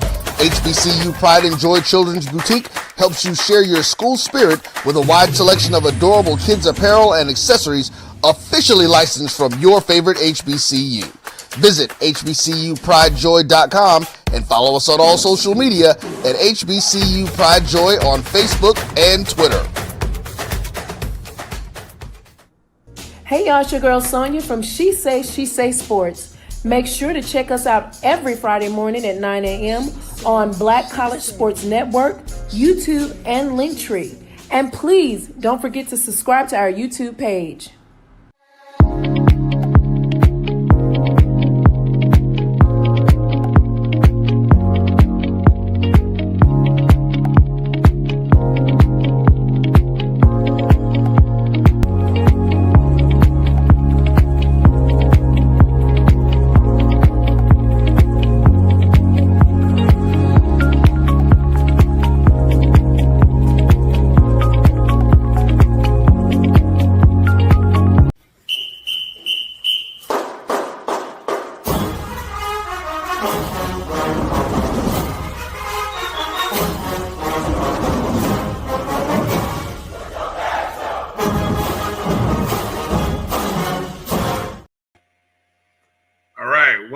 To the O&G StrikeZone, Bryan, Kelvin. Let me see. Do I have Marcus or not? Marcus, do I have you? Call him Marcus. Call him Marcus. Ah, there he is, ladies and gentlemen. Marcus. Oh, no wonder. Hey, Marcus is invisible. Well, look at that. I would say Marcus is invisible. Jesus is speaking or something. He is coming from church. It is the Holy Week. I mean, it is the Holy Week. So. Hey, Marcus, how you doing tonight? I'm doing good. Man, that's great. I was catching a little bit of the show earlier. I didn't catch it until about 8:30 or 8:40. And what happened in the first half an hour? Well, we just kind of did a reaction to the golf championship. And then obviously the news of Charlie Ward, basketball, which we're still kind of paused on, waiting on the formalities of the board of trustees because Zoom went out. Zoom went out nationally. I had a Zoom meeting that I was supposed to be a part of today, and it didn't happen. So unbelievable. Zoom Zoom goes out and the world shuts down. Yeah, what a time. Zoom being the platform that saved us during COVID, all of a sudden unreliable today. I mean, as if and thankfully all of our other platforms and streaming options do work. You know, I'm just saying, university. I mean, could nobody figure out how to get it on YouTube or something else? No, it's not that simple. I know. I'm messing. It wasn't so much platforms, the notification and that kind of stuff, right? I got you. All right. Well, I want to give you an opportunity, Marcus, to react, give your thoughts on the pending news. The 16th men's basketball coach appears to be right there in the backyard, as yours truly had kind of predicted and hoped. Yes. As far as reaction, well, I think it'll be a good opportunity. And I'm glad it happened so quickly, considering this time last week there was all this consternation and gnashing of teeth in terms of Coach Crary leaving and going to Grambling, or the rumors of it, and it actually turned out to be true. So it was a quick turnaround, and you have to, I guess, give credit to all parties involved for getting it done quickly. And as long as everything gets signed tomorrow or whenever the most opportunity represents itself, it'll be interesting to see how he develops his staff, his team, and compiling the team itself, considering he's basically starting with a clean slate, which can be good and bad. But he's starting with a clean slate because just about everybody either has graduated or jumped to the portal from this last year's team. So he gets to start from the ground up. It doesn't sound like he'll have any challenges like what we saw with Curry. Oh gosh, not with Crary. McCullum. No, gosh, this slips right out of my mind. Football coach. Simmons. No. Yeah, Coach Cole. Because I know Coach Colsey mentioned he had to manage through getting staff that he wanted to get, and then also having late start and getting players. And granted, Coach will have a late start getting some players, but he gets to build everything from ground up. And given a 5-year contract, I would say, well, potential 5-year contract based on things that have been released on the website, that it sounds like they're giving him some leeway in terms of being able to build a team with all the circumstances. At least that's what it implies to me. So I look forward to it. I look forward to it building a new era, or building on the platform. We did get some excitement last year with the way the team performed, and hopefully Coach will come in and do the same and build upon that. May not necessarily have the same level of excitement, but the expectations are there and the energy's there. Think about this for a second, guys. We could be looking, I hate to say it that way, but we will be looking. I'm going to be the positive bearer here. I'm going to speak it into existence. We will be looking at a November season in 2025, where on the sideline you will have one of the greatest women's college basketball players on the sidelines, along with a Heisman Trophy winner and former NBA first-round draft pick in Charlie Ward, Bridget Gordon and Charlie Ward. I mean, that's pretty huge, and I know, like I said, Coach Gordon going into her third year, Coach Ward going into what will be his first, but their names, and at some point, you eventually move past the names, right? But I still think it's pretty big, and after having just talking to Dennis Driscoll, having the opportunity to promote two well-named coaches. I mean, look, we saw the stats earlier, and I'm going to shout out to Coach Erica for tweeting this out. Coach Gordon has she's number 10 on the most points scored in the NCAA, right? All of the girls who were girls that are in front of her, they weren't even born, weren't even thought of when Coach Gordon was dropping buckets in the NCAA for Tennessee.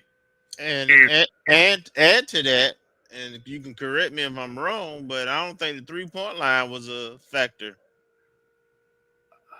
No, I don't think it was, because the 3-point line didn't come in until 87. And I think it might have come in maybe the last year of Gordon's, but anyway, most of her college career, I don't think she had. I hope I'm not dating myself wrong in terms of when Gordon was in college, but I think she was there from like 84 or 85 to like 88. So it would have been like her last year in college when the 3-point line came in. But yeah, I mean, that's two big names. I think this will be the two biggest names in FAMU basketball, dare I say, history, in terms of what those two coaches have done outside and away from FAMU. You know what I'm saying? And that you can take that however you want to take it. But in terms of the opportunity to be able to promote their resumes, I mean, Gordon should be in the Hall of Fame. I'm gonna keep it simple. I mean, half the girls in front of her on that scoring list are in the Hall of Fame. And I know, you know, there was a good group of class girls ladies that went in this year. You know, Sue Bird, Maya Moore, others. But hey, before Maya Moore and Sue Bird and who was the other one? Sylvia Fowles. There was Bridget Gordon. I mean, come on. So, you know, if Gordon's not in the class of 2026, something's wrong. So, I mean, that's potentially what we could be looking at next year. And I would be promoting the hell out of that going all year. You know, Gordon should be in the Hall of Fame going in 2026, especially, you know, I'm just saying, right? But yeah. But anyway, I think that's what we have. You know, right here it is. Steve said, yeah, she's the first name on the UT basketball Mount Rushmore. And if women's college basketball, if the Mount Rushmore of women's college basketball programs is Tennessee, UConn,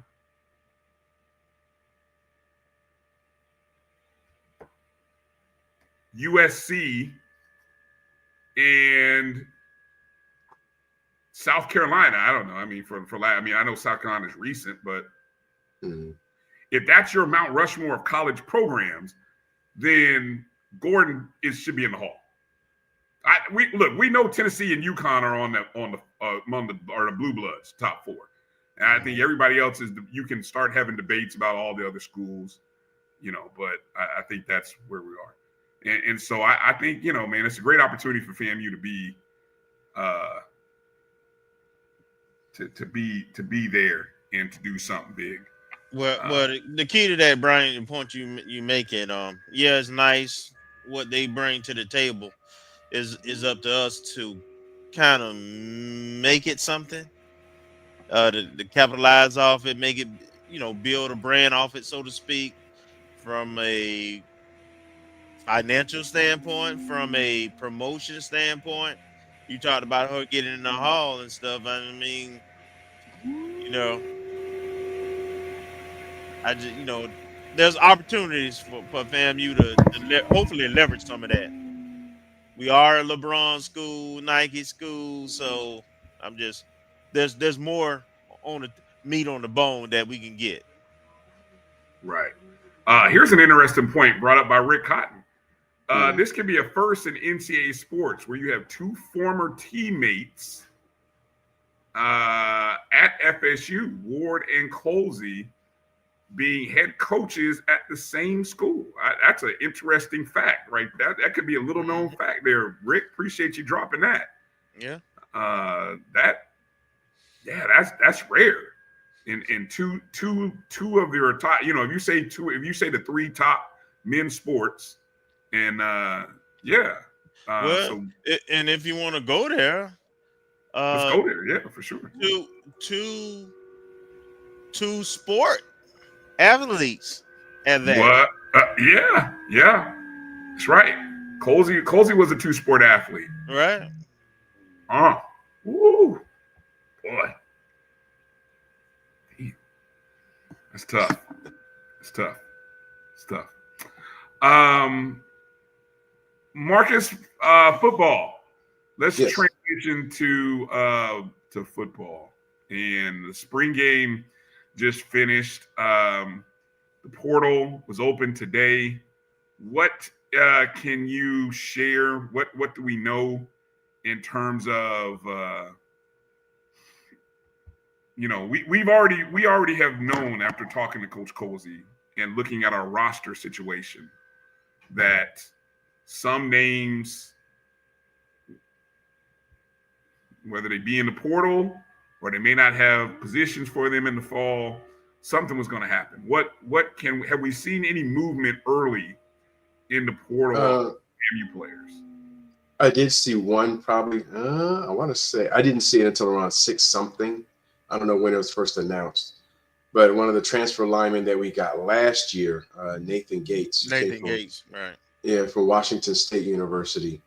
And he put out a tweet that he was entering the portal. Now, I don't know if anyone else, haven't seen anything, and I haven't really checked around. Well, I've been checking, but I didn't see anything pop up before I was out of pocket. But he popped up, and, there's a curiosity around one of our transfer DBs from last year. And if you remember maybe a year or two ago when we talked about how players were subtly advertising that they're going into the portal, where they would put up a highlight reel and make some comment like, I'm a baller, I'm a player. And that was kind of like something like that. And it was in the off season. This was like January of 2024 or 2023, just before they jumped in the portal. They were like more or less advertising or flirting or some, whatever you want to call it. Well, there was something similar that came out today. So we don't know if that means if it's a hype video or if that means that someone's advertising that they're getting ready to get in the portal. Is that the DB? Yes. The JT mentioned, yes. Okay. Yeah. And as far as commitments, we've had two and a possible, it hasn't been confirmed completely yet, but 2 commitments within the last week that I'm aware of.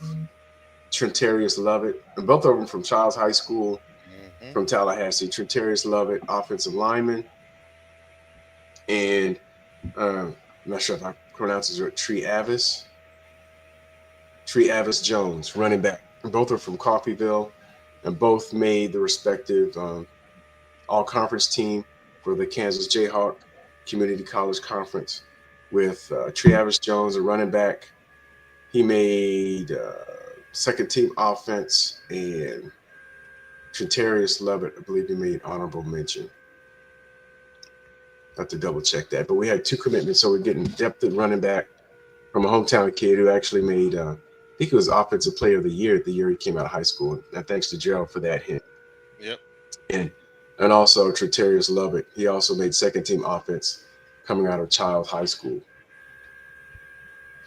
And there was a third player who visited on, or at least he posted an Instagram of his visit in Bragg in the all-white unis. Let me see if I can get to it real quick.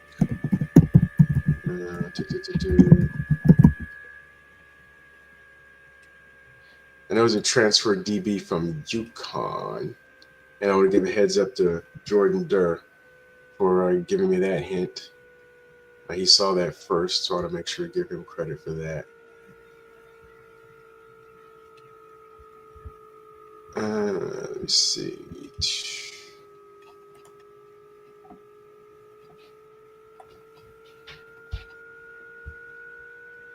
No, it's not popping up, but no, his name is Eyes. I'm in the wrong place. His name is Isaiah. Oh, here it is. These are Isaiah Davis. Go ahead. I'm sorry, Isaiah Davis out of Creekside High School, class of 22. So, and he transferred from UConn. So he has a picture of himself in Bragg with the all white and the icy white uniform. I have not seen an official, he's signed or anything or transferred in, but he did have a couple profile pictures on Instagram in the uniform, in the field house, and in the stadium. Gotcha. All right. Let me give a quick reminder to people, because I know I had somebody had asked about the site again for this weekend's BCU. I think Ron Jab had asked. So again, here is where the BCU series in Sanford, which is just north of Orlando, the historic Sanford Memorial Stadium, which is located right off of it's about a block or two east of 1792. If you're familiar, you can punch it in and it'll get there. It's nice. It's a nice field. It's an old school field, but it's beautifully kept, maintained. Should be a good weekend. So again, first pitch tomorrow against Bethune-Cookman. Battle for first place is 6:00. Friday's first pitch is 6. Saturday's first one is 2:00. I got a special guest, guys. I know we were expecting a particular guest, and AD Suggs had to take care of a meeting this evening. So and that could happen, obviously. So she will be on the show next Wednesday. So unfortunately she couldn't be with us tonight. Just it's not with everything that she's got that she's got to take care of. So we will check in with her at another time. But let's welcome back on the show one of our two-time O&G Administrator of the Year, none other than Josh Padilla. What up? What up, gentlemen? What's going on, Josh? Not much. I was just watching the show. I saw y'all had AD Suggs wasn't able to hop on. I was like, you know what? I have some time. Let me join fellow Rattlers and give a big shout out Coach Rice and the men's golf team. As y'all heard, shared a suite with him for the last 3-4 years. So it was awesome seeing them win. And I was texting with former golfer Pat all day because he was there just trying to get the updates, because the live stats takes a while to update. So that was awesome. I had to make a graphic to help Dennis and Nick out, just showing love for Coach and the team. And I just wanted to just hop on and say what's up and just talk a little bit of Rattlers with y'all. So yeah. All right, appreciate it, Josh. You looking like you aging backwards like Benjamin Button. Well, I definitely have a little bit more time on my hands now, just with some extra help here at Kent. But I definitely miss FAMU, definitely miss Tallahassee, miss all the coaches, the players, and everything. And honestly, I can't wait to be back. We Kent State, we play FSU September 20th. All right. So make my return to Tallahassee. So that should be a lot of fun. Hey, by the way, love the Penix Jr. jersey. Oh yeah. Thanks. Hold on. I got the Michael Vick. I got the LeVar Yes, sir. Ball. Yes, sir. So that's yeah. right. That's right. Okay, that's the A, baby. Yeah. So and I don't know if you see it. I got the Celebration Bowl newspaper frame. I saw that over there. Yep. Good So, stuff. and I have my rings behind me as well that you can't really see them, but FAMU always has a special place, in my heart for life. Good stuff, man. Good stuff. Good stuff. I saw a couple people. Y'all crazy. What's did we ever find out that? Well, I know Kelvin, when he looked at the sites, you were tweeting us some updates about the overall. Obviously, the results online show a tie between the two golfers, Sasha Robinson. What do we know? How did that end? I mean, did it end, or are both of them going to take the overall? What is the final result on that? I'll text right now and see if. Look at that live. They just posted. The SWAC just posted. I guess I don't know if there's an indication, but the freshman low medalist and low medalist award. So I don't know. Is low medalist? Does that mean you got the lowest score in the? Yeah, Sasha won. Okay. So we got Sasha ended up winning the overall. Yep. So they got the team and the individual. Man, that's awesome. Yeah, that's awesome. So, that's awesome. Yeah, when Coach Rice, even when I was there, he got Sasha to commit. He told me that this kid is legit the real deal, and he's going to help us win a championship. And as you can see, I mean, Sasha, he had a great year. I know when I was there, he was doing really well. Him and Taylor were always kind of battling to see who would win, get low medalists for each tournament. And, this one was Sasha. So, and to see that from a freshman is amazing. Absolutely. Huge for the program, Coach Rice, and I'm definitely happy for him. Yeah, he was I just remember the change in the tone from the first time we talked to him. Remember Kelvin in the fall to when we talked to him about a month ago. It was like the light bulb had started to go off and click for the guys. And you could tell he was like, if they could just figure out how to get off to a good start in a tournament. And what do you know? Lo and behold, first day of the SWAC, great day, 6-shot lead. Then they grow it to like a 14-stroke lead in day 2. Yep. I mean, and we needed every one of those 14 strokes, boy, because I'm telling you, you got nervous. I had texted Andrew Roberts from the SWAC. I said, if UAPB comes back and win this, y'all may need to test those boys because their day 3 results were crazy. It was. Right. It's like they must have had, exactly. Like, did they know the pin locations? I mean, what was going on there? Yeah, they had something going on for them. Yeah, they had probably the greatest round of anybody, everybody as a team shooting under par. By far. Yeah. Yes. It's crazy. Yeah, like they had been out there on the course at midnight playing and something and figured it all out. Or something. I don't know. Yeah. Yeah. Oh, absolutely. Man. Yeah. Oh, good stuff. Good stuff. So what else you got working on these days with your current role, Josh?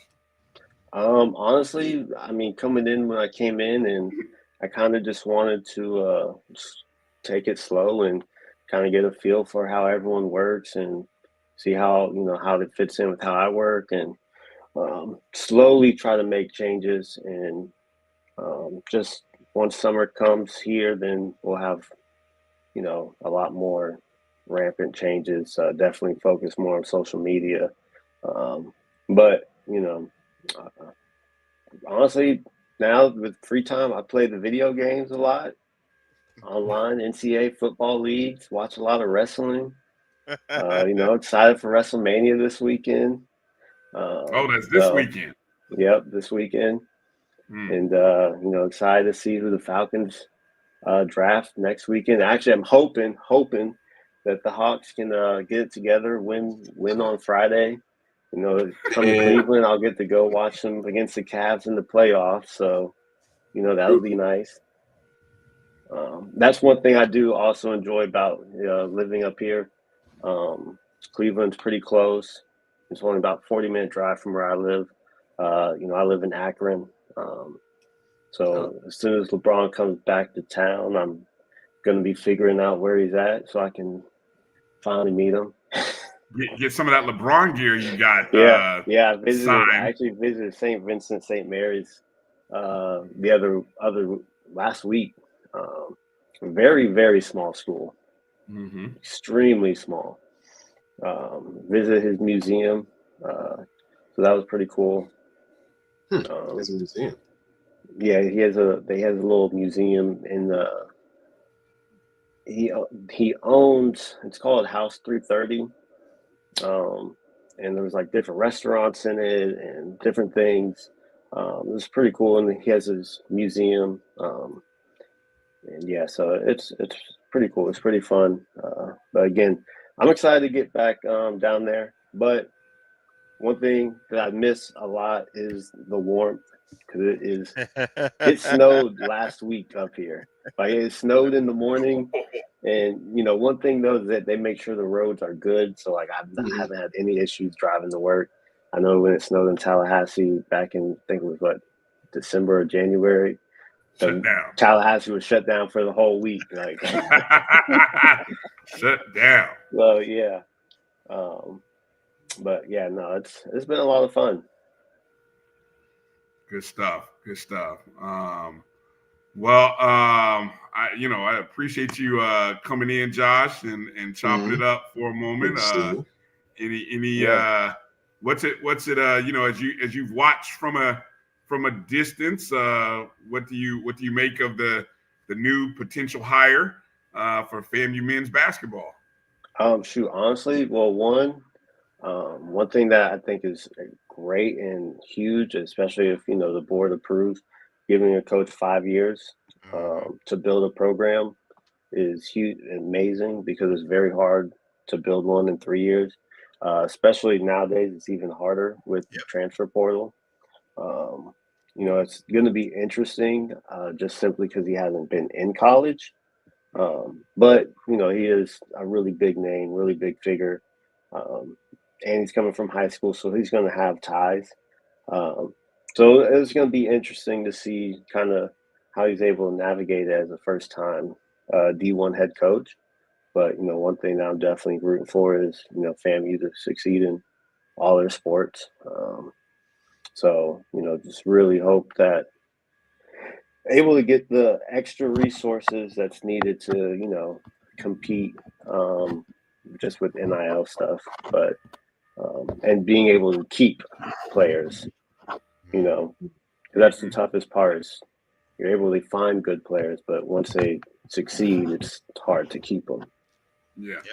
Yep. Does your school, do you guys have, I mean, I'm sure, I feel like everybody has collectives these days. I mean, is the collective active and strong at Kent? For the men's basketball program, I would say it is. Okay. Yeah. Okay. So they didn't lose. So they made it to the NIT quarterfinals. Okay. And they didn't lose anyone to the portal. Wow, that's amazing. So yeah, and only players they lost were graduates. So they have a pretty solid backing for the men's basketball collective for sure. Seems like another period of time when that happened in college basketball, where you only lost kids to graduation and nothing else. Right. That's strange. Right. Strange. Like, absolutely. What is that? Absolutely. Yeah. But I'm about to head out. It was great catching up. Yeah, man. Definitely want to wish Coach Nikki good luck this weekend, and both Shoot and Coach Beal. Sweep the Wildcats, both baseball, softball. Yeah, we gotta do it. Both of them having great seasons. Yes. I know when I left baseball, were saying that they were thinking it was going to be a rebuild year. So if this is a rebuild year, exactly, I really want to see what they look like when they're at the top. Right. They've been dominating. They've been playing great. So just want to wish all of them good luck, and everyone, best wishes and good luck, and hopefully able to connect with y'all in the future again. Absolutely, man. Thanks for dropping in. Good to see you, brother. We appreciate you reaching out and always checking in, man. Things up. Be well. Take care up there, all right? Y'all chill. All right. See y'all. All right. Get on camera. All right. Good stuff. So good special guest Josh Padilla checking in with us. All right, fellas. Well, any other news and notes that you wanted to hit on before we sign off for tonight?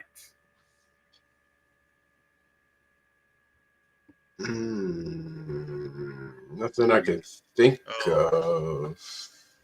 Keep an eye on the president search. Oh yeah. Woo. Watch for the okie doke. That's getting interesting. Yeah, that's a rally nation. We got to.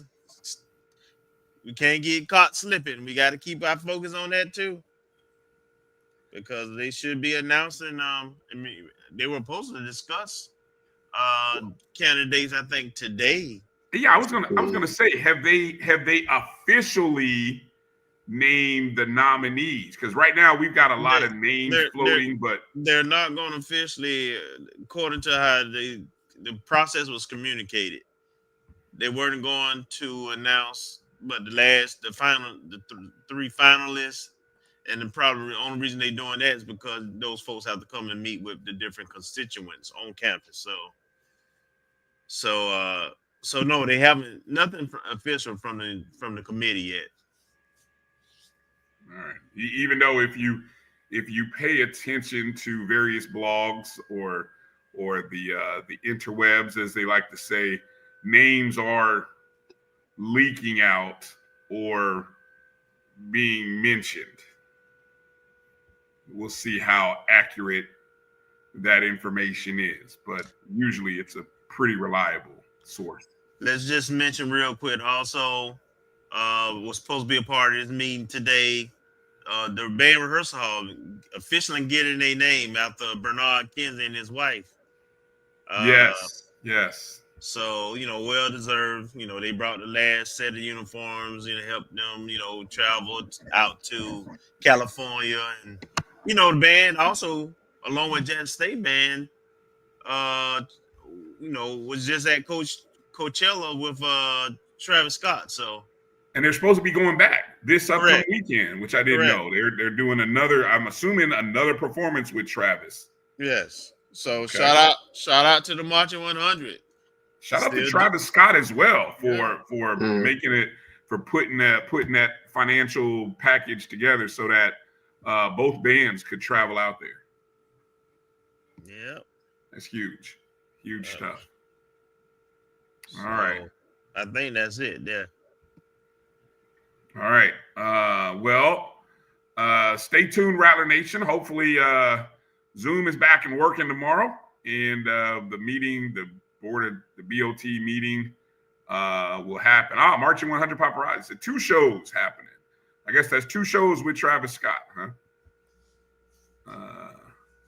And yes, the controversy continues. I don't disagree, but it is what it is, right? But yeah, stay tuned. Make sure to check in. The Board of Trustees meeting will hopefully happen tomorrow. Fingers crossed. And I'm thinking maybe Friday now. We hadn't heard an announcement yet because I think they have to give like a 24-hour notice. All right, well, we'll see. And then we'll see what happens there with hopefully a planned press introductory conference. Absolutely. To happen probably 24 hours after. So yes. Ain't no reason. It does need a 24-hour announcement. So ain't no reason for it to be able to happen whenever the vote happens. Right after the vote happens. Right. You should have everything written up. Have them already on hold. Say, hey, it's go time soon. 30 minutes or an hour, whatever the case may be after the board vote. So and time is of the essence because, like I say, for basketball, the portal does close early next week. Yes. I would imagine. I'm willing to bet that the copy and the graphics are all ready and ready to be hit send. That's what we're waiting on. So good stuff. And now, Kelvin, just for clarity, the portal the portal is closing for players to enter their names, but not necessarily to sign. For which sport? Basketball. For basketball. Okay. So the portal, I guess, closes for entering your name. And I'm asking the question, but just for clarification, it closes for entering your name, but not necessarily having to sign or commit to a school. That is correct. However, you would probably start seeing kids sign because they don't want to, school. Oh, yeah. The semester finna end. Mm-hmm. So you don't want to go home wondering where you're gonna go. Oh yeah, I understand that. Yeah, but but in terms of the deadline is for putting your name in the hat, not necessarily for signing. But it is with all the glut in the portal. Right. Yeah, you probably get in where you fit in, or you're gonna be left out. Yeah, there's thousands. I forgot. I saw somewhere where somebody put the numbers in. Up to 5,000 now, maybe. Goodness gracious. It's crazy. I think in football just been open. Just open, I mean. Yeah. So. God bless these kids, man. Say a prayer for them. Hopefully they find what they're looking for and they find a place that wants them. I got a sad feeling some kids might be left out. Oh, so, no doubt. That's gonna happen, no doubt. There's only so many spots. Exactly. Yeah, a lot of them are getting kicked out because of the proposed team roster cap. So, I mean, FBS is whittling down from whatever they had, 120 down to 105. So that's 15 spots times the number of FBS teams who choose to opt in. So that in and of itself is going to cause the portal to swell, in addition to players thinking that they're looking for greener grass. Mm-hmm. Yeah. I agree. Haven't heard anything about our girls teams yet. The girls who transferred out, haven't heard anything about them. For girls or boys. Yeah. Outside of one. O'Neal. Yeah. Two. No, two. Young. Roger Coffey. Oh, that's right. Coffee is going to Grambling. With 3. Who's Young? Where's Young going? I can't remember right now, but I think he committed somewhere. Okay. Coffee committed to Grambling. We know Shakir O'Neal went to Sacramento State. Right. Yeah. All right. Well, yeah. I mean, and I had asked a source if any of those girls that had transferred out, was there any chance of them maybe coming back, and I was told nope. They gone. So I don't know if they don't find anything. I guess they, I don't know, sit a year. I think the clock starts.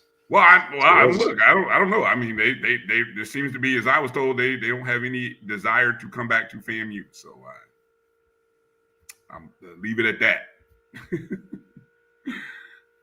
The portal closes for football. Well, it just opened today, so I think isn't it about a 2-week window for football? I'm assuming so. We try to confirm that. Let me see. Okay. Yeah. While Marcus is looking at that, I want to echo Dr. Lori's sentiments and wish everybody a happy Easter, a happy Resurrection Day. Hope everybody has a good Friday, and you do have the opportunity on Friday to April 25th. Yeah. So April 25th is when it closes. So you basically got 9 days. Okay. All right. Maybe Sterling had committed. I don't see anything. Yeah. What I will say is, I know Sterling and Matthews are the new staff probably would be interested in talking with them. Well, I mean, you can talk to him all you want, but I got a feeling that, if I don't see Matthew, if I see Matthews anywhere in the SWAC, he's going to be in Grambling. That's just my personal. I would agree. Thought. I don't see him opting anywhere else. Young might be different. Young might be a different story. So we'll see. We'll see. All right. Let's get ready to close it up, fellas. It's been a good show. Marcus, appreciate you jumping in when you did. Got to thank Dennis Driscoll for joining the show. You guys make sure to hit him up on X. We also thank Josh Padilla for coming in and appreciate him. And just let you guys know, hopefully next week we'll get our opportunity to talk to AD Suggs. We'll get that rescheduled, hopefully for next week. And might even have another special guest next week. We'll see. We'll see. We'll see. We'll see. But in the meantime, in between time, I want to encourage you all to hit the thumbs up and the like button as you exit. Hey, go check out the BCSN Pod Zone. It's the podcast format of all of our shows that appear on the Black College Sports Network. Our show, Dr. Kenyatta Cavill's Inside the HBCU Sports Lab, the Carlos Brown Show, the BCSN Sports Wrap, and more. All of the shows you can find on BCSN Pod Zone on Spotify, Amazon Music, iHeartRadio, Google Podcasts, Apple Podcasts, all of those places. Don't let that snake choke you.